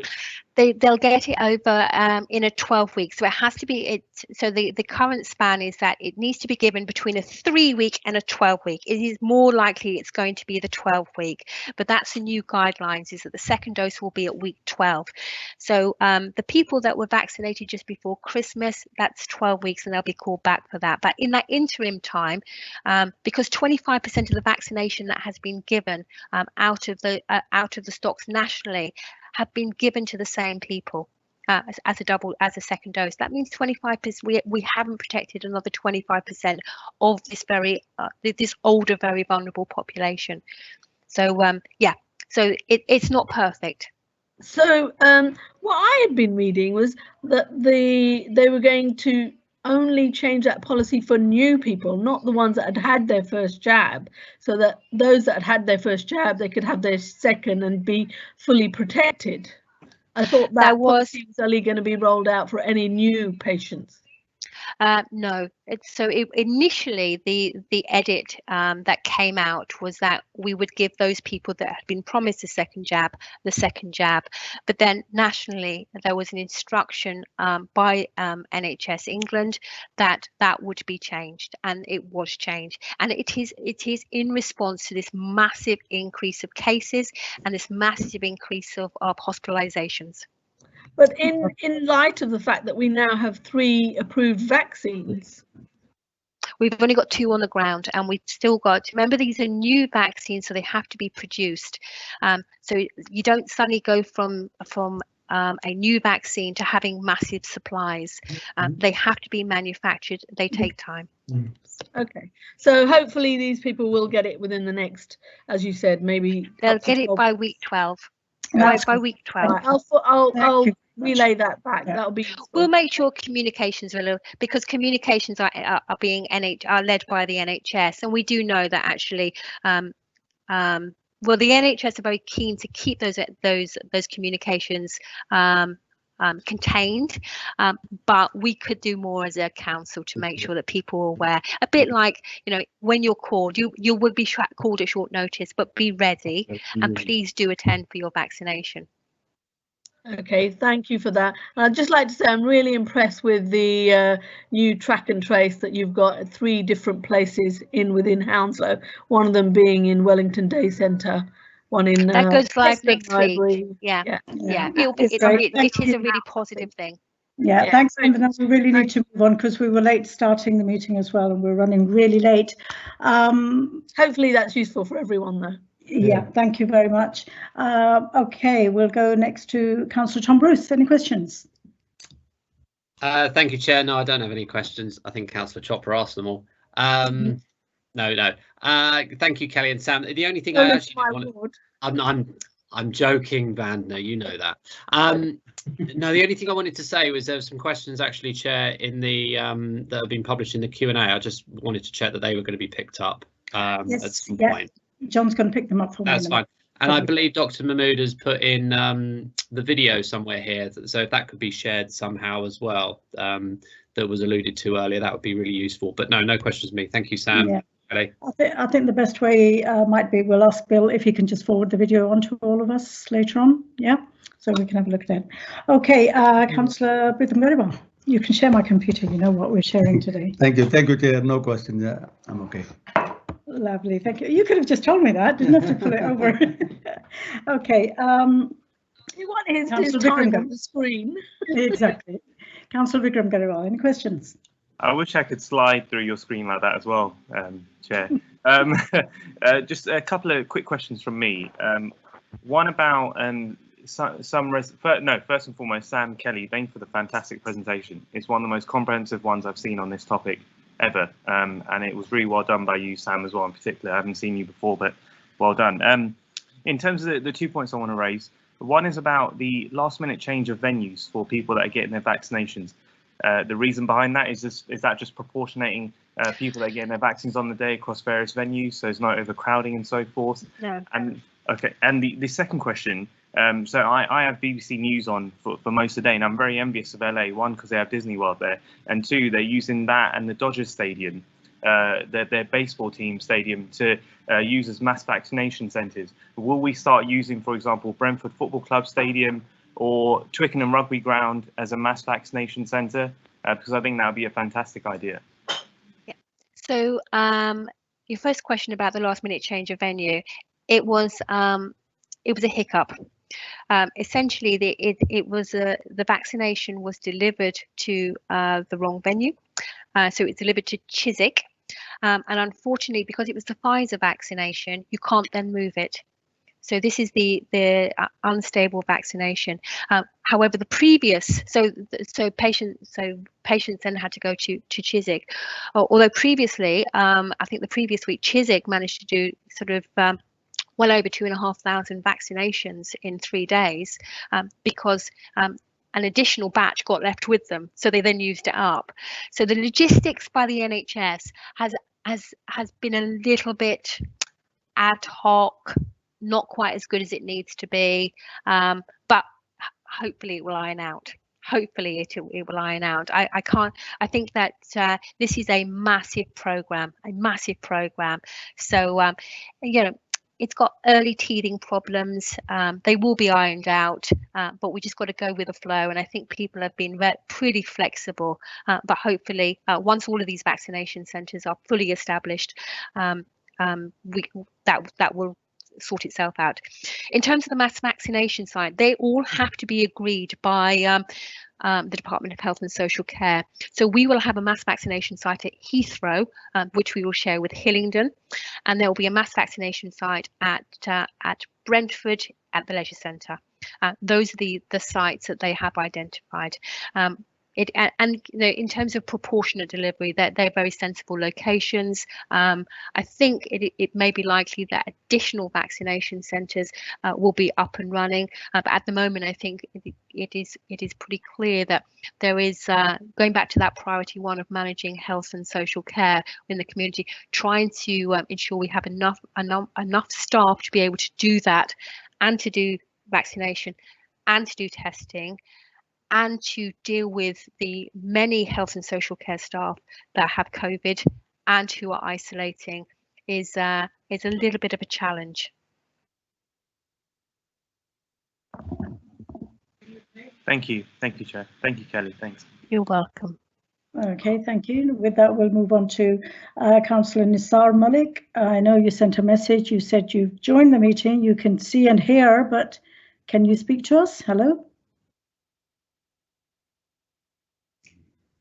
No, I don't think he can get through, but he did say that he can see and hear Kelly's presentation and everything. Okay, Councillor Shaida Mehraban, any question? No questions. Just to say thank you very much. That was really, really good, actually. Thank you. Thanks, Shaida. And Councillor Jagdish Sharma, any questions? Councillor Sharma? Might have popped out for a while. Okay, that's fine. Councillor Soham Samra, any questions? You're muted. Can you unmute your mic, please? Can you hear me? Yes, we can. Okay, first of all, thank you very much, Kelly. It's really very well explained everything.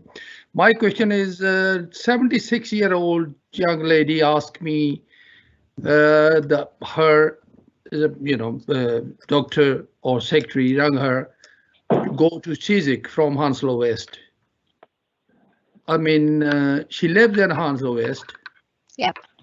It's very hard to go 4:30, 20 minutes, but go into Chiswick. Yeah. So, Councillor, it's exactly the same. Hard. It's the scenario that I've just responded to Councillor Gould about. It was the vaccinations were delivered to the wrong location. Is it a normal thing? It's teething problems.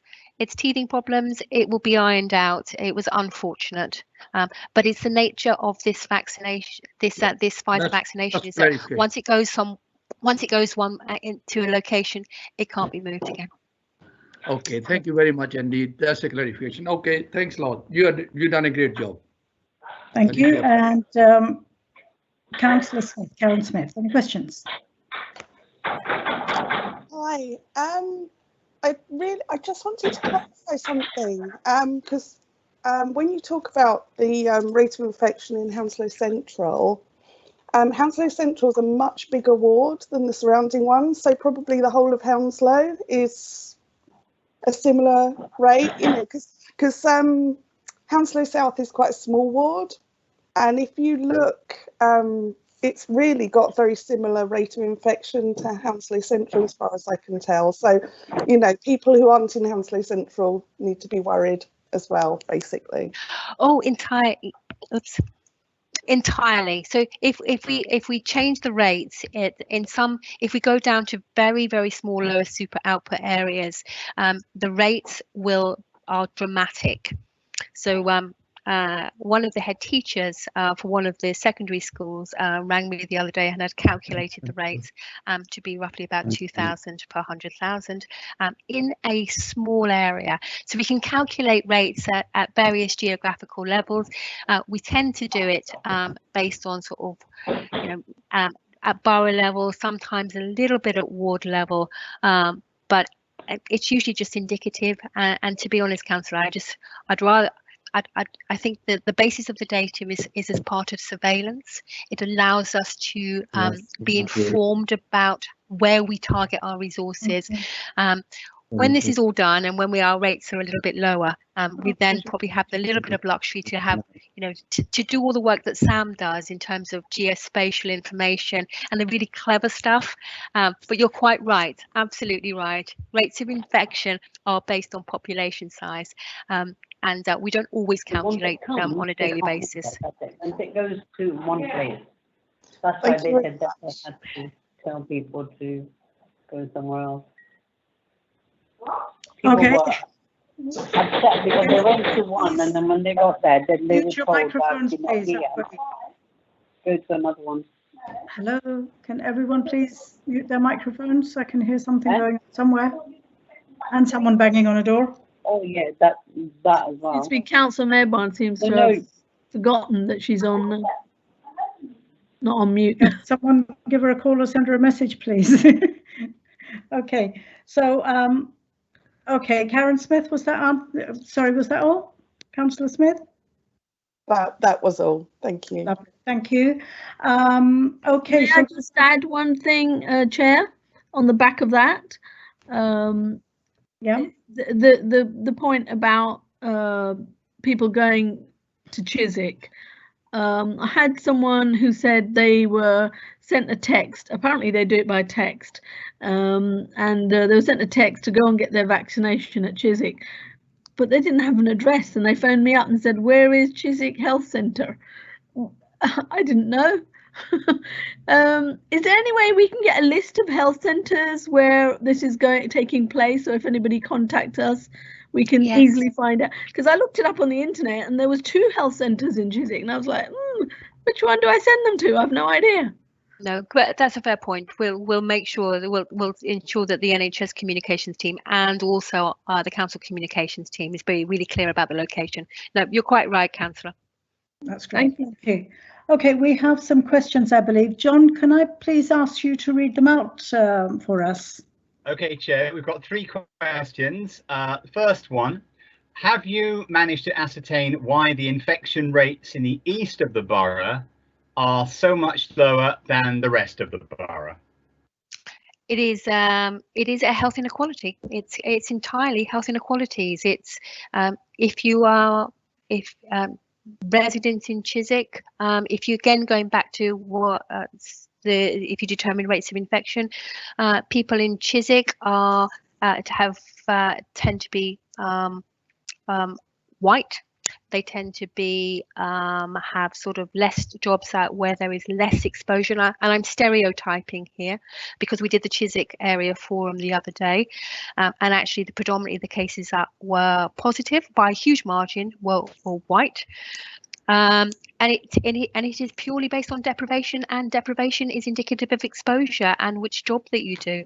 It is purely that, and obviously, as we've talked about, sort of exposure and transmission in the homes being the main transmission route.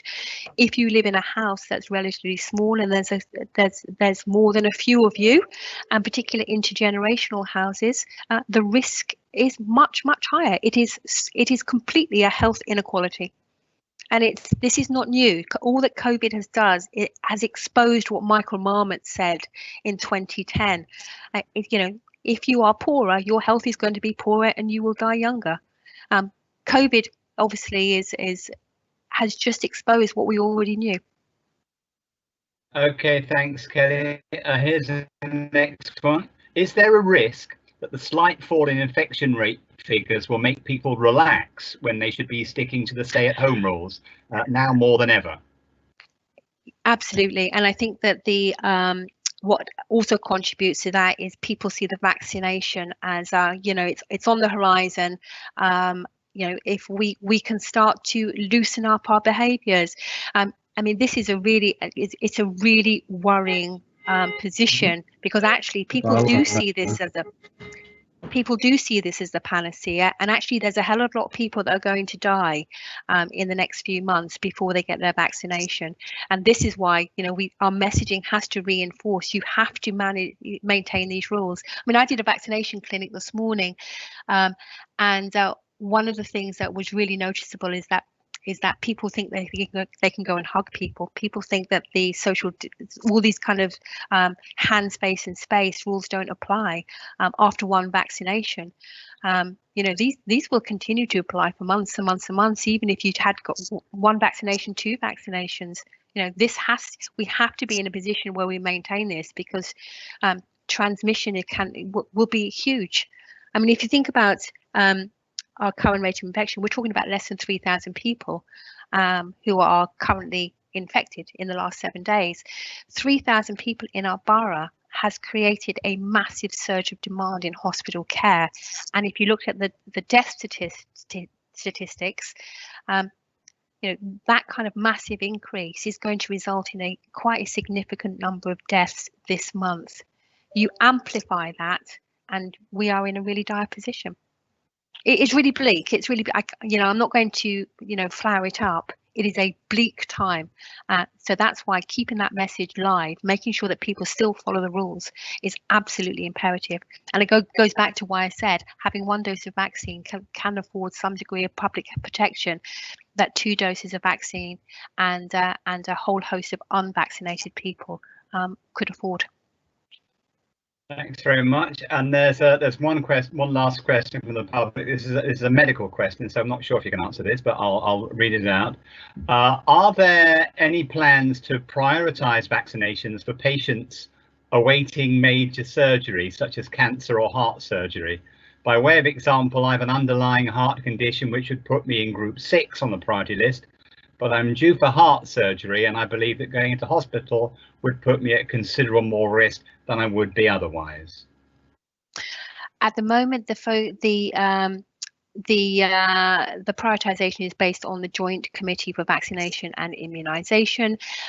If you're in priority 6 group, you will be called a priority 6 group unless that prioritisation changes. But what I would say and be really clear about is that we will have done priority groups 1 and 2 by the middle of February, but the mass vaccination sites are opening at the beginning of February. So there will be a position where we haven't completed all of priority 1 groups and priority 2 groups before we start on the other groups, which will be called to a mass vaccination site. It's just the nature of how this is going to have to be rolled out.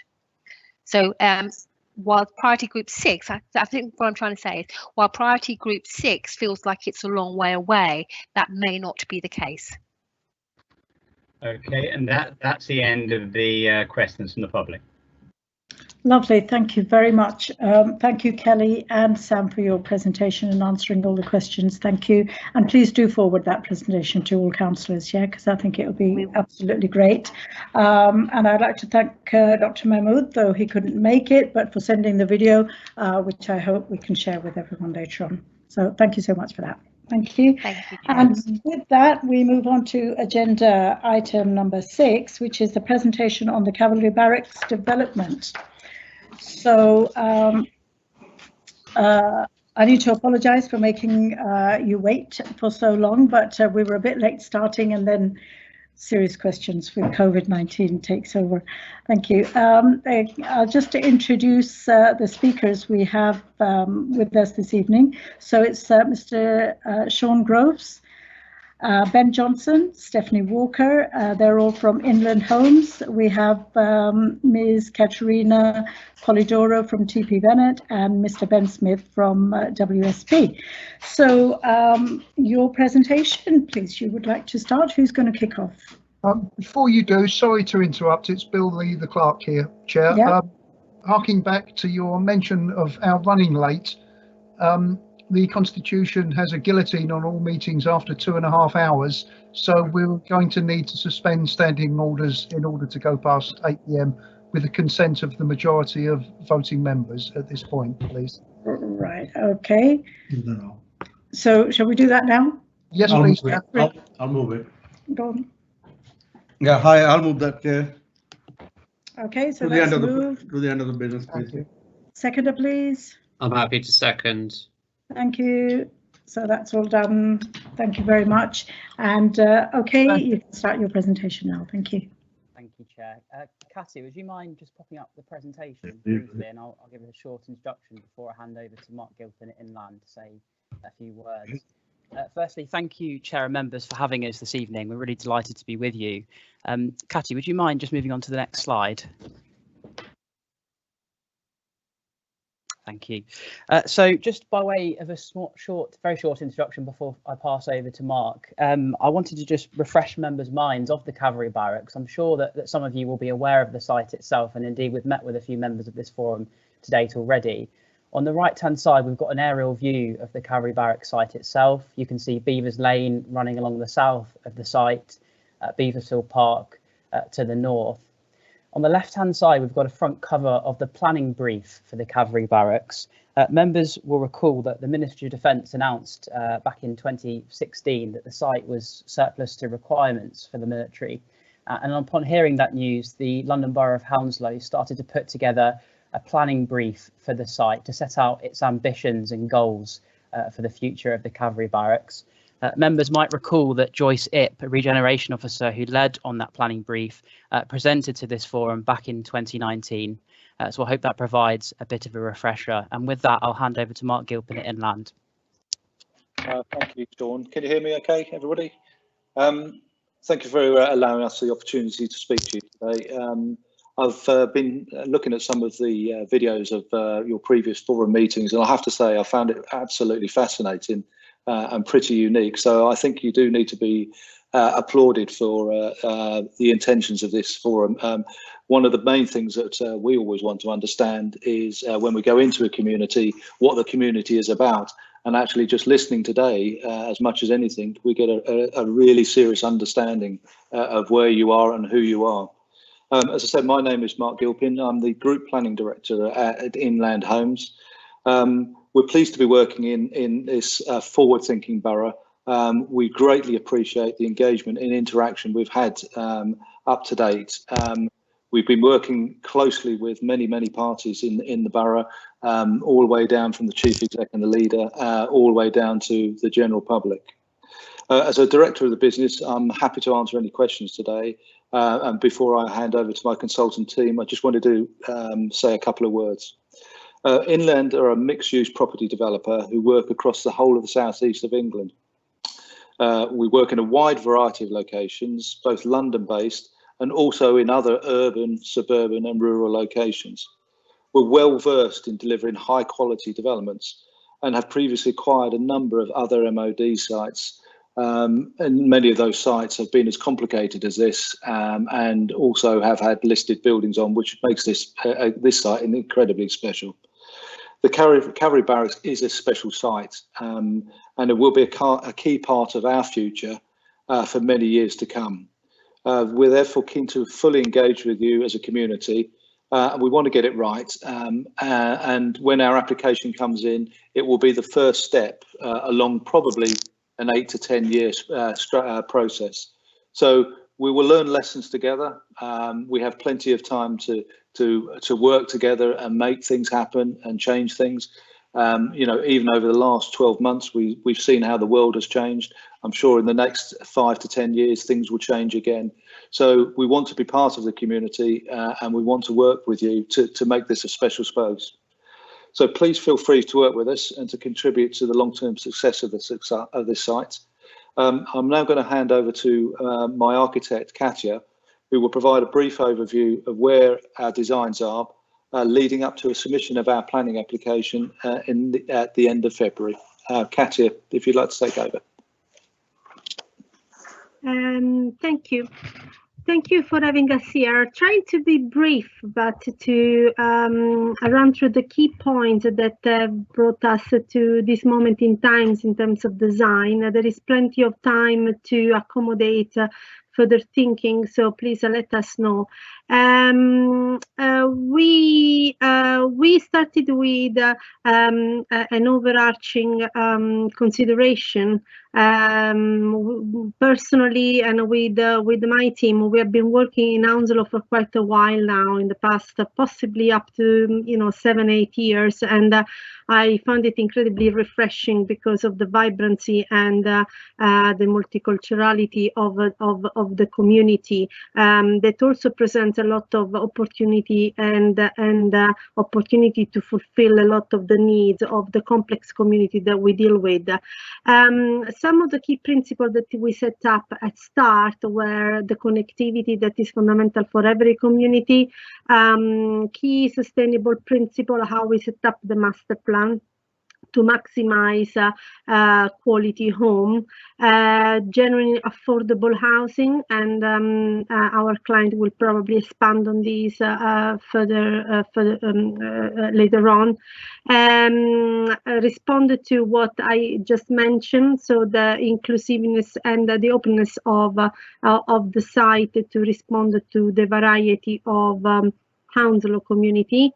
And last but not least, the embracing of the heritage. This is a very complex site, and I'll get to illustrate some of the key aspects in the next few minutes. So as a recap, as a pros and cons that is typical of every site analysis, this site is an exceptional opportunity for us, and we feel really privileged to work on it. Is, as you know, very close to public transport, as an easy reach to Hounslow West, but also to the various bus routes within Hounslow. Not sure how many of you are aware of the full extent of the central space that you can have a glimpse of when you pass by, but it's a big, vast central green space. The equivalent, just to give you an idea, of Wembley Stadium. is at the heart of Hounslow West, but has a really good connectivity also with the surrounding areas, and has a lot of layered history, so a lot of listed buildings that on the other end, as they provide a great opportunity for historical retention, they also provide an incredible challenge in terms of how we convert them and we keep them alive. And also there is a great opportunity of opening a site that probably you are aware of but not fully aware of what contains. So on the other end, there is the big challenge of the flight paths that are right above the sites. The need of maintaining and retaining all of the historical buildings. Between listed and locally listed is over 30 buildings. And there is the challenge of reconnecting a site that has been basically used since inception as a military site and make it a part of the new and existing community. So in terms of the heritage asset, you can have a look here of all the yellow buildings are the listed buildings, the locally listed. So you can just imagine the challenge that we have to face to retain, convert, but also add the new homes and how everything gets together. Because of the complexity and despite the COVID, we ran through extensive consultation, and I'll pass it briefly to Sean, that as a a representative of the PR company that helping and assisting us on this might expand a bit more on this topic. Thanks, Katia. I think we've picked up on this theme already, but the world has certainly changed since we started this consultation, members. Previously we would have loved to have had lots of events on the ground in local centres, drop-ins, etc. But unfortunately, as we've heard from your officers this evening, that just isn't possible at the moment because of the pandemic. So we've had to come up with new ways of making sure that everybody can get involved by doing things safely, virtually, and over the telephone and things like that, so we can continue to hear feedback. We've had lots and lots of consultation over the last few months. We kicked things off back in September with our first community newsletter, which has gone out to well over 4,500 residents surrounding the site. We then held several virtual consultation events via Zoom in October and another round last month in December. We've got a project website which is live, where we're encouraging people to submit their comments and questions via a questionnaire. We've promoted this via social media. The local MP has also helpfully shared our information through her channels. And we've also asked people to submit comments in perhaps the more traditional ways if they feel more comfortable doing so, whether that's through our telephone hotline or even through a free post address, which we've set up with the Royal Mail, so that everyone can get involved, whether they're comfortable using virtual tools or not. I've listed a few of the key themes we've heard from your residents over the last few months on the left of your screen there, whether they be the importance of well-being and healthy living, creating a safe and secure site, the community uses, which Katia will touch on later, the importance of high quality homes that are also affordable, sustainable transport, and also the provision and supporting local infrastructure. So we're listening, we're hearing, we're really keen to hear your views as well. As Mark mentioned, this is a long-term project. We'll be on board to keep listening to people over the coming months and years. So back to you, Katia. Thank you. And in terms of more details, and we also extensively, continuously engaged with Historic England, with Sports England, with the local authority, of course, with the GLA, with TfL, Secure by Design, and the Wildlife Trust, and many others statutory and non-statutory consultees. So it's been an intense but a really rewarding process from that point of view. So this is the emerging master plan that draws upon all of these inputs and shows you at glance what we intend to deliver.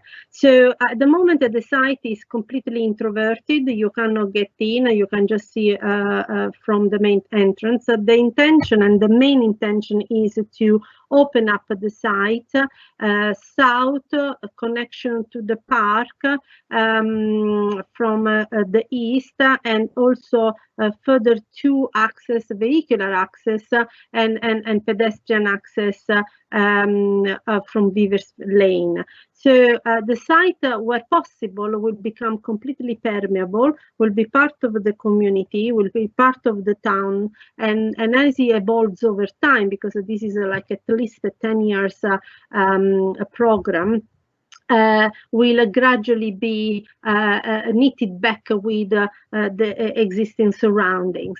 There are a lot of listed buildings. You see these buildings are all the listed buildings, including the main setting of the parade ground.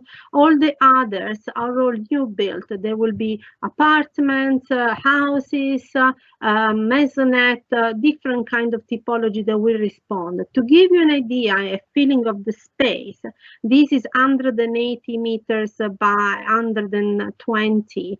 So it's a really vast space that will be open finally to the community for community uses, as well as all the green spaces and what we call the east-west zero carbon link that will be free of car, free of parking, and it will be an excellent addition within the development, but also as a connectivity with the existing network.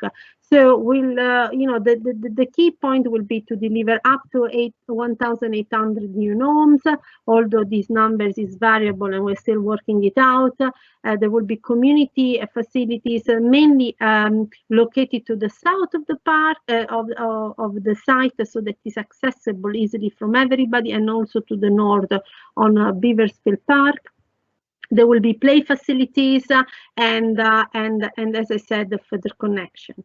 In terms of variety of homes, this gives you just a glimpse of what we have in mind. So this is the vast park space that we will definitely redesign and relook at from a landscape point of view. These are little pocket park and pocket squares that will be accessible to the public with existing building, but also with the new buildings. And there will be apartment blocks as well as conversion of existing and houses. The connectivity will enable us to influence the delivery of Beaversfield Park. There is an ongoing conversation with the local authorities. We already aware that the main concern, as well as an advantage of opening, is the security. We engage with Secure by Design, with the lighting consultant, so there will be plenty of implementation for lighting, for surveillance, and actually we are proposing some uses on the park with a cafe and a workshop that will increase, overlook access and therefore security. In terms of how we intended to address the open space for everybody, in collaboration with Sports England, we have almost come to a relative conclusion that we will reprovide some of the sports facilities that were on the site. Of course, not open to the community in the past, but will be in the future, as the site evolves, with sports fields that are actually flexible spaces for everybody. So it will not be gated or floodlighted, or there will be simply open park that are flexible to use. On the side, we intended to put play space for all age group. So from young age to teenager age group, and they will reference all the very complex and fascinating history of the site, with the colors, with materiality, with plaque for the heritage trail. So this is just an idea of how we intend this space. It will be open together with the square right at the entrance for event for the whole community. So this leads me to the entrance square. Now, the central square looks almost small in comparison to the vast park, but it's still a square of a dimension of 40 by 30 meters. Is a really big square, similar to the one in Kingston, to some of the central square in London. And what we imagine is that we will retain the existing buildings, the chapel, the keep, and the guardhouse, and all the other buildings, and we will probably intend this space for community facilities. So we are, and maybe the client and Sean can expand on this, but we are in contact with local businesses that have expressed an interest. Of course, it's very early at this stage to discuss a bit more in detail, but we are thinking of all of these uses, from gym facilities to co-working spaces, and right in the first phase of development, we will provide a transport hub. So you see in the master plan the location of all the uses. The yellow ones are all the community uses. There will be a food store, I forgot about, that we understand is very much needed. It won't be a vast supermarket, but we're taking this decision also to avoid the vast expanse of parking space that will detract by the facilities, by the green facilities, and a cafe, as I said, and a workshop, because it's quite of a big structure on the park. From an overarching, a general landscape and sustainable and a strategy, the park, the site itself has been, as you imagine, without much going on from a biodiversity point of view, because of the use that has been there for the past 200 years. So there is a great opportunity to reconnect the site to the Heath and to all the green spaces in Hounslow. That is one of the greenest borough in London, by intensifying all sorts of new but also existing species. We are aware that there is an historical lawn that has always been trimmed, but we are looking into making it develop and see what was there, and probably would reveal incredibly interesting a new addition to the green context. In terms of transport, as I mentioned right at the beginning, because this has been one of our key points, the site will be fully connected to the public transport. All routes through the site are pedestrian and cycle friendly.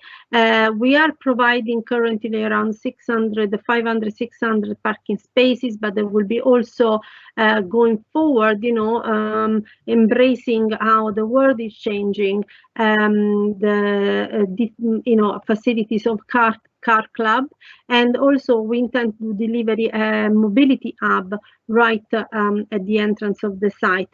What is this? It's basically a hub where you will have a cafe, you will have a bicycle fixing facility, you will have a screen to see which is the next bus coming. I'm oversimplifying, and probably it's better if I pass it to our colleague and consultant, transport consultant WSP, but we are open for further clarification if you want us to. So in terms of program, I believe Sean is concluding on this. So thank you, and sorry if I've been a bit quick, but I understand that you have a pressure on the program. We are here to answer your question later on. Thank you. Thanks a lot, Katia. Yeah, just to sum up very briefly, we've already touched on a few of these key dates, but just for members' diaries, we have completed a lot of consultation with your residents to date. We started back in October and have been consulting continuously throughout 2020 and into January. The team, Katya's team and Mark's team, are still working really hard at the moment on the plans. We're still very much open to comments, questions and feedback and ideas from members of the community and of course councillors as well. We are hoping to submit the planning application at the end of next month. We're in constant ongoing dialogue with your planning officers and other statutory consultees as well. So with that, Chair, that concludes the presentation, and the team and I are happy to answer any questions that your members might have. Lovely, thank you very much for that. Very good. So I will ask members, if you have any questions, please just to remind you that to introduce yourselves before you speak and then turn off your microphones when you finish speaking. So Councillor Vandana Chopra, any questions?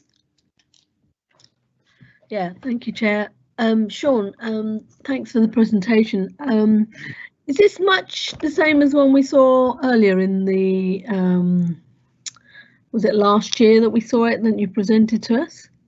That's right, Councillor Chopra. Yeah, so we had a meeting, didn't we, with Hounslow West Ward members, Cranford members and Heston Central members around I think it was the 14th of December, just ahead of the public meetings to give you a briefing. We would have liked to have come to this forum a little earlier, but obviously with everything that was happening and the last meeting was full of COVID-related items, we felt it was appropriate to address you as soon as we possibly could. So apologies that you, Councillor Simra and Councillor Sharma probably have seen a bit of this before. That's fine. I just wanted to know, have you changed much, especially in terms of the timeline and the dates because of all that's going on at the moment? We have, Councillor, yeah. So originally when we first set out on the consultation, you remember we were hoping to submit at the end of 2020. Of course, this is a massive project. We're working very closely with officers, but the programme has been pushed back slightly. We're hoping to submit at the end of February.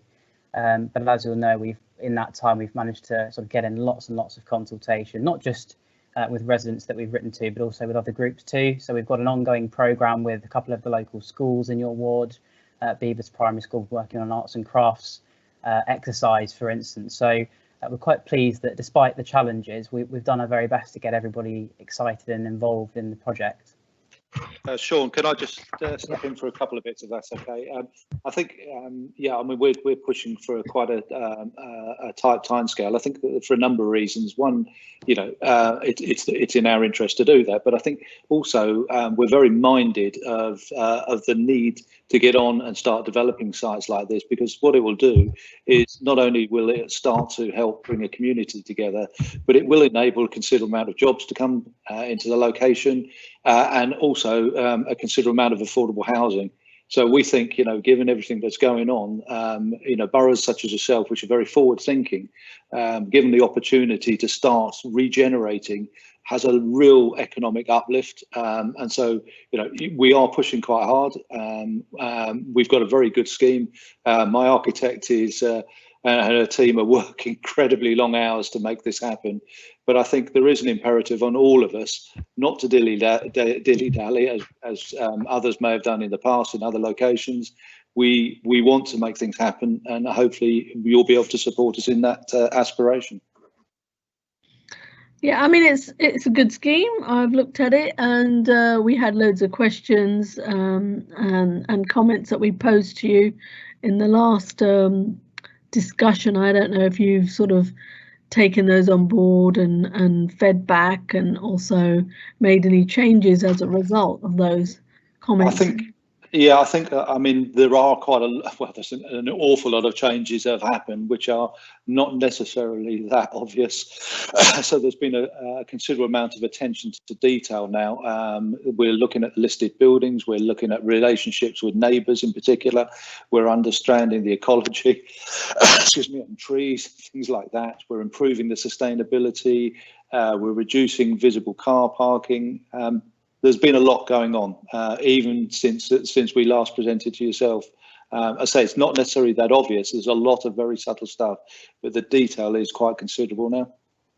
A couple of things that were recommended and suggested were, things like infrastructure and community services, like space for doctor surgeries, clinics, nurseries, those kind of things, because if you're putting that amount of people extra homes into a small area, you know, the amount of pressure that'll be on local doctors and local nurseries. So provisions for those kind of things. Yeah, I think what we're not doing necessarily at this stage is saying there's a space for a doctor's surgery, because I think that still debate has to come out of a wider picture that gets dealt with through the clinical commissioning groups. What we are doing is making available a considerable amount of space through the listed buildings in particular, which allows us the flexibility to incorporate uses as they specifically come forward. So absolutely, you know, health facilities, educational facilities, and other community uses are definitely needed. And I think one of the things that we are having a debate over at this moment in time, as we are in many other districts, is what is the world going to look like in 12 months, in 3 years, in 5 years? It's going to be different. So I think, as I say, in Hounslow, you're very forward thinking. I think you've been very progressive on your town centres. There are other authorities who are taking a very staid and backward looking view of as if nothing has happened. So we need to allow flexibility to happen, and that's why communication with Sean and his team is absolutely paramount, and this communication will have to go on throughout the lifetime of the project. Just to remind me, when were you going to put the application in? End of February is our date for submission. Okay, thank you. Okay, Mark, if I can just add, and Chair, with your permission, good evening everyone. Stuart Slatter, I'm the planning consultant supporting Inland Homes.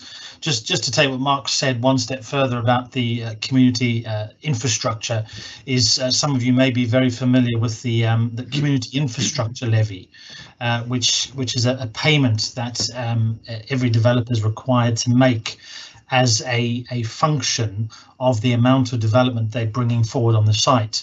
You know, this is a significant development site. The area of development is great, and it's no more complex than a £1 per square metre calculation that we have to pass to the council. The council has already earmarked spending, and I'm just reading from their spending list: education, health, leisure, cultural, community halls and space. So as Mark has said, as the scheme develops, there are opportunities on site for the physical spaces to come forward. We're also making significant investments through the council's community infrastructure levy. Okay, thank you very much. And Councillor Tom Bruce, any questions? Yeah, just a comment first. I mean, you know, this is the first time I've seen this in this sort of detail. I think this is absolutely superb. I mean, I'm very excited by this sort of development and this sort of thing coming to Hounslow. You know, as has been mentioned already this evening, town centres and things that are happening in this borough already are very exciting, and this only adds to that. Where I live in the borough, right in the south, in Hounslow South, if it wasn't dark and I didn't have the curtains closed, I could look out onto Nella Hall, which is another site very similar in size to this, a military establishment that is being sold. You know, clearly the barracks here are much more advanced in where they are with this, but it'll be good to have this happening and going ahead, to use that as a kind of something to you know, show Richmond Council and to say, look, this is something that is happening in Hounslow. This is something that, you know, the potential is there to have the combination of housing, community facilities, open space, which is incredibly important. And I know, you know, the residents where I live, on the road I live in the area, are concerned about what's going to happen, but to use this as an example, it is really good. My question would be just about the sizing. I mean, we've seen there are some pictures here and on previous slides about, and it looks as though sort of 4 stories of those are flats and apartments, 5 stories perhaps. I mean, are we talking that's what the application will show? Or will there suddenly be 10, 12, 14 story apartments? I'm being slightly facetious, but you know what I'm asking. I mean, what sort of scale and massing are we talking? It is like you you saw here is between 3 and 6. To be honest, you know, not that you know, there might be a slight variation, but we are under the flight path. We simply cannot go any higher. So and I don't think it's suitable for this location. We have carefully considered where we put the height. On the edge of the site where we would be, you know, we could impact more the neighbors. They are much lower scale and height, and of course further from the edges we have you know, the 6 stories are in this proximity, but we are really carefully in the proximity of the existing building, and we work closely with the heritage heritage representative in the local authorities to really carefully fine-tune this height. So it's very comfortable, and one thing that is difficult to communicate is the size of these spaces. So these are all 20 meters roads, and we have even increased some of them. These are a private courtyard, but they are something like 40 by 25 meters. So everything is really comfortable. You can have a glimpse of the spaces here. These are not fully, you know, they are images that are not fully rendered, but you can see the distance between the building. And there is a really great variety, like a piece of town. So the main challenge for us has been to create the variety that you would normally see in a town grown over decades or centuries. So some roads are small, are like the one of the village with the small buildings. Others are a bit more like an avenue, and then there is this vast, amazing park in the middle. So it's a quite exciting site. It's a one in a lifetime also for us as an architect, I would say. Absolutely, no, that's really great to hear. No, certainly, I mean, it's one in a lifetime, but there's also Nella Hall that's just over there. So, you know, from where I live, that's going to be coming on. I'm not saying that you are going to be involved in that, but, you know, there is lots of opportunity coming here, and certainly this. The other thing I'd like to ask is the appearance, because, you know, again, you're saying, you know, these are images, and, you know, that's fine. You know, how sympathetic are you going to be to the current buildings there? I know it relatively well. Just wonder how is that going to fit in? Very, very. We work closely with Historic England and with the local authorities specifically on this topic. There is a very complex work going on with our also heritage consultants on the retention of the existing buildings, on the way the new building related to the existing buildings. We don't have any intention of mimicking the vernacular that is there, but there is definitely attention to details. So we pick some of the details of the existing building, but we reinterpret in a modern way. There will be blocks that are a bit more talking to the old military edge, but of course they're residential. Others they're a bit more playful.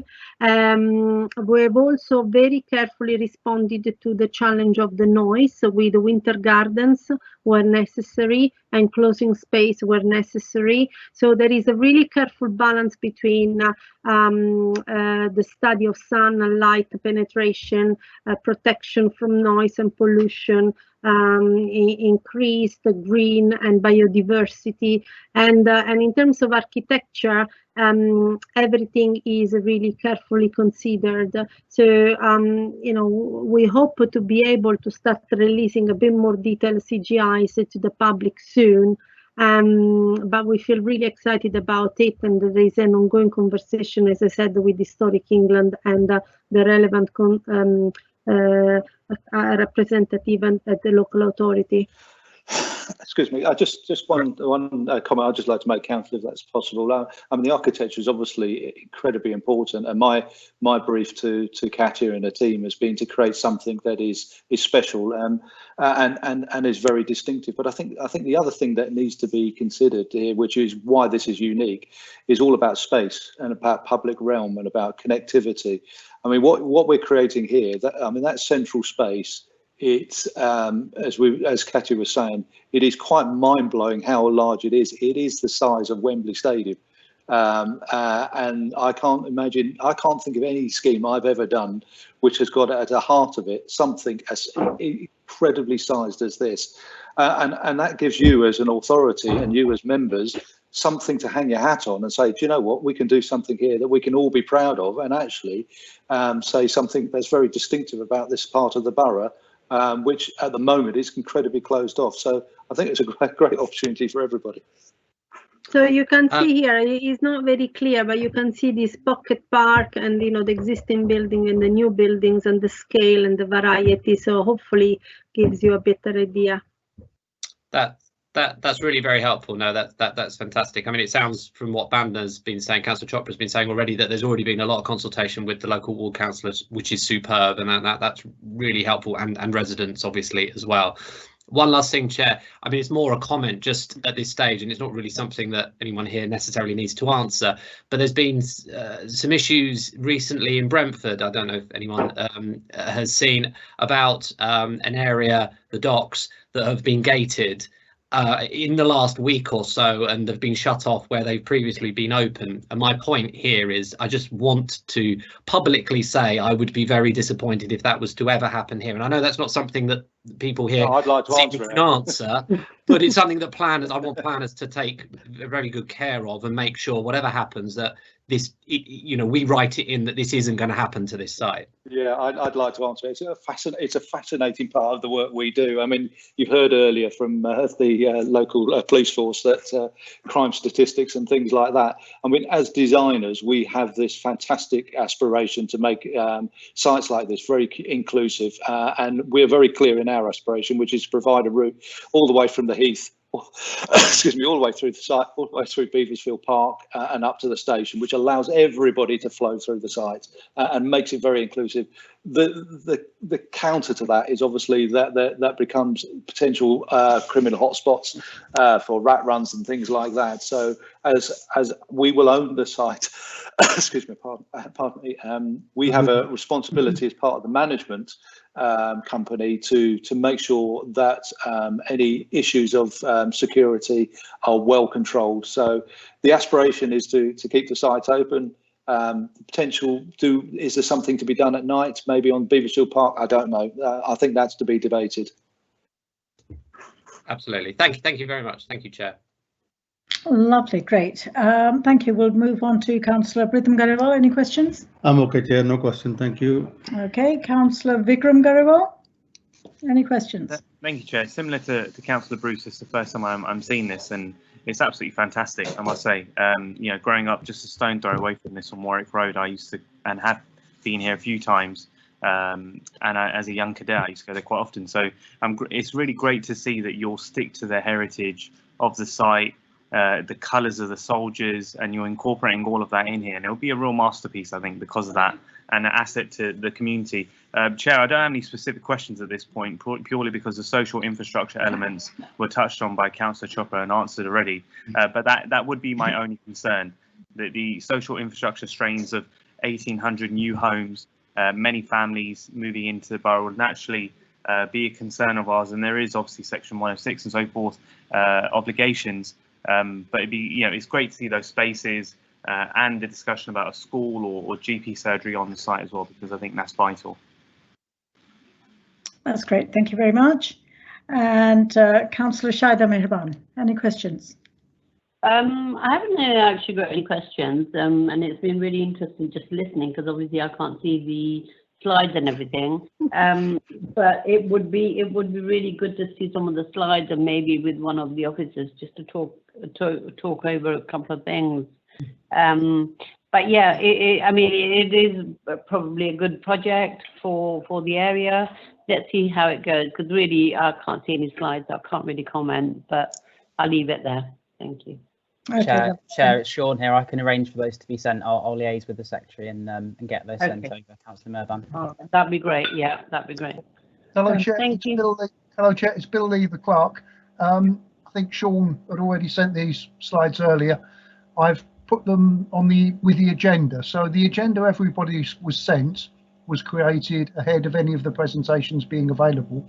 So you essentially got a very minimal thing. But now, as of today, the online agenda contains these slides.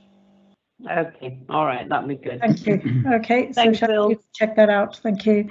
Councillor Jagdish Sharma, any questions? Councillor Sharma?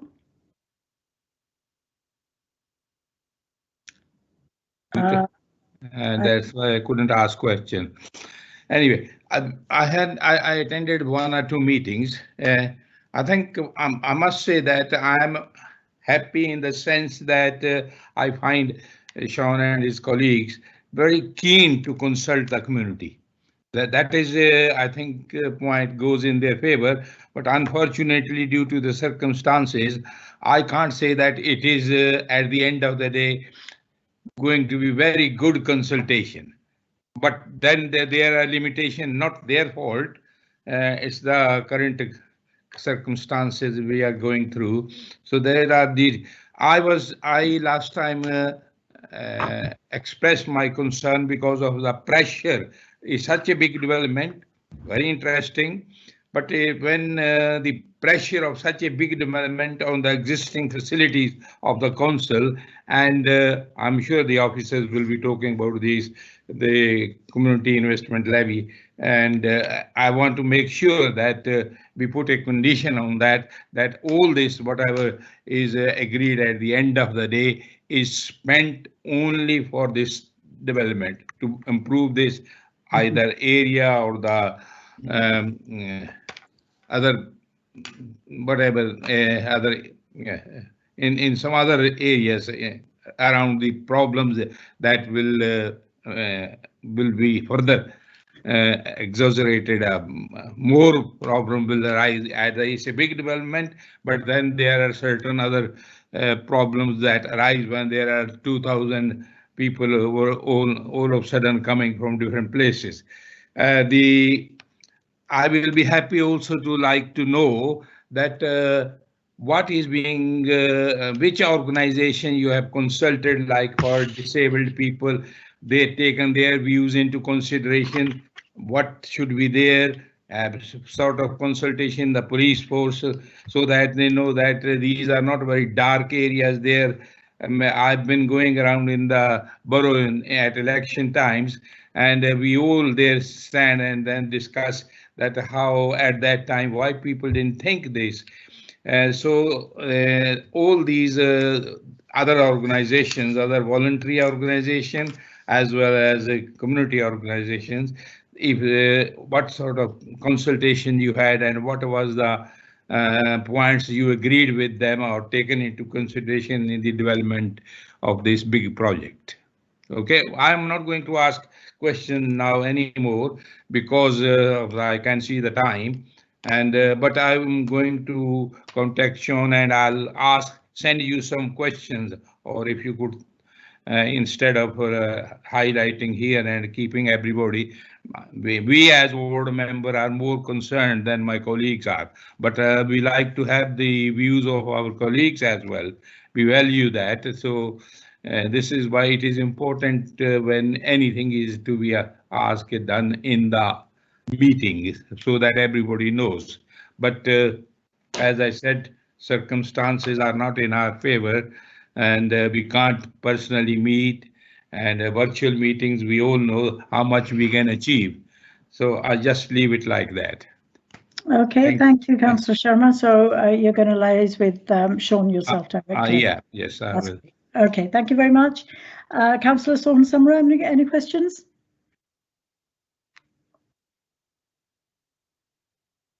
Councillor Samra? You might need to unmute your microphone.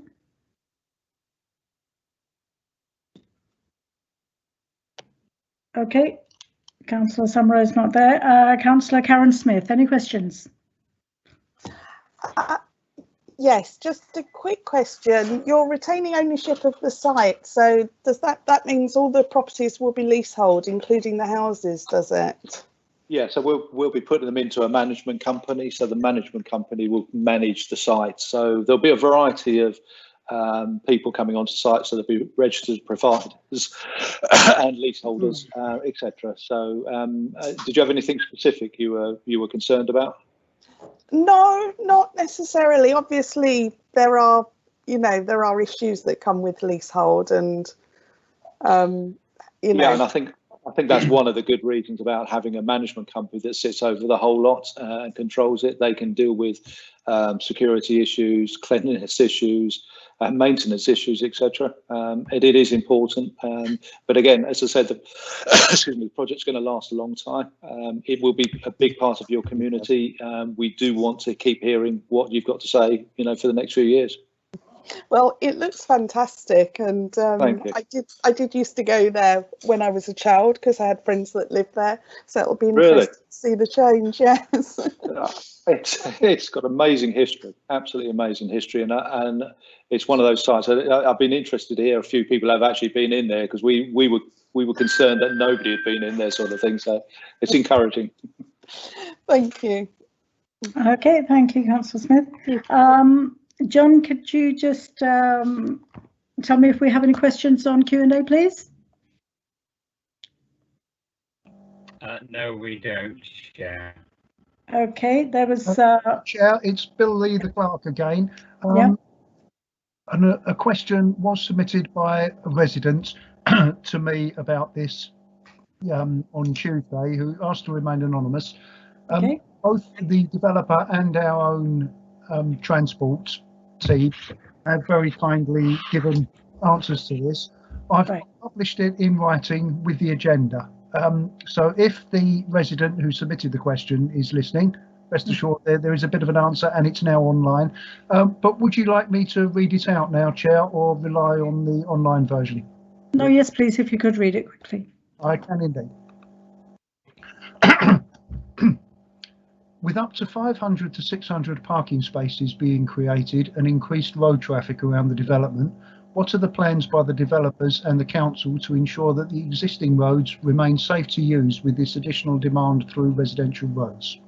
Surrounding roads are already being used for rat running along our streets and adding to the existing congestion. To name a few surrounding this development: Beavers Lane heading towards Green Lane, Basildine Road heading towards Bath Road, Great West Road and Hounslow West, Barrack Road towards Staines Road, Martindale Road towards Bath Road and Hounslow West. The response to this from the developers is we are working closely with both the London Borough of Hounslow and TfL to measure the impact of the proposed development on the surrounding streets. We have obtained traffic survey data and are conducting a detailed highway assessment using micro simulation software, which will allow us to observe the existing highway conditions and the impacts of the development on individual roads, junctions and the wider network as a whole. The effects of other new developments in the local area are also taken into account during this process. We have conducted an active travel zone assessment, which reviews the local transport infrastructure with regards to walking and cycling, and we are identifying improvements which would be beneficial for local residents. We have shared an initial draft of this assessment with the council and are awaiting their comments. When the highway modelling assessment is complete, we will share the conclusions with the London Borough of Hounslow and TfL and work with them to identify potential mitigation where necessary. Part of this exercise does include looking at mitigation measures to manage parking and traffic on local streets. Our proposals will be assessed carefully by a range of experts, including highways officers at the council, and their views will be taken into consideration as part of the decision-making process. The response from the London Borough of Hounslow's council transport team is the council has not yet received a planning application for the proposed development of the cavalry barracks. The developer will be required to submit a healthy streets transport assessment as an integral part of a planning application, which will assess the transport impacts of the proposed development on the surrounding area and demonstrates how it actively promotes walking, cycling and public transport use. This will include an assessment of traffic impacts and will include traffic modelling. The transport assessment will need to demonstrate that the development is in full accordance with council, GLA and national policy, which is aimed at promoting accessible and sustainable transport. The developer would be required to demonstrate that there would not be a severe cumulative impact on traffic flow or a significant impact on road safety in accordance with the National Planning Policy Framework. The Council and TfL will review the transport assessment to ensure that the development fully complies with policy. The developer will also be required to submit a travel plan, car parking management plan, delivery and servicing plan, and the construction logistics plan to further reduce any traffic impact. That's all from that one, Chair. Okay, lovely. Thank you very much. Well, all that remains to say now is thank you to the team for a great presentation. It seems like a very unique project. I've been to the barracks many times as well, and as you say, it is vast space, and seeing that project looks good. So I'll just say, do keep consulting with the residents and listening to the residents, because they're always the best type of projects. So thank you very much for the presentation, and sorry there was a bit of a delay to begin with. Thank you. Thank you. Thank you, Chair. Thank you, Chair. Good evening. Okay, thank you. Good evening. Okay, so with that we move on to agenda item 7, which is any other matters that the chair considers urgent, and no, I have nothing. And the date of the next meeting of Central Hounslow Area Forum has not yet been confirmed, so please keep checking the council website for details. And once again, I just want to thank everyone, all the members, the officers, council officers, the GP, the developers, representatives, and also to thank the ICT officers who were producing the meeting, and the Democratic Services and APO supported it and organised it. Thank you so very much. And that's thank you to the public as well for being present at the meeting. So with this, I close the meeting. Thank you very, very much, everyone. Good night. Thank you. Thank you, Chair, for chairing it so eloquently.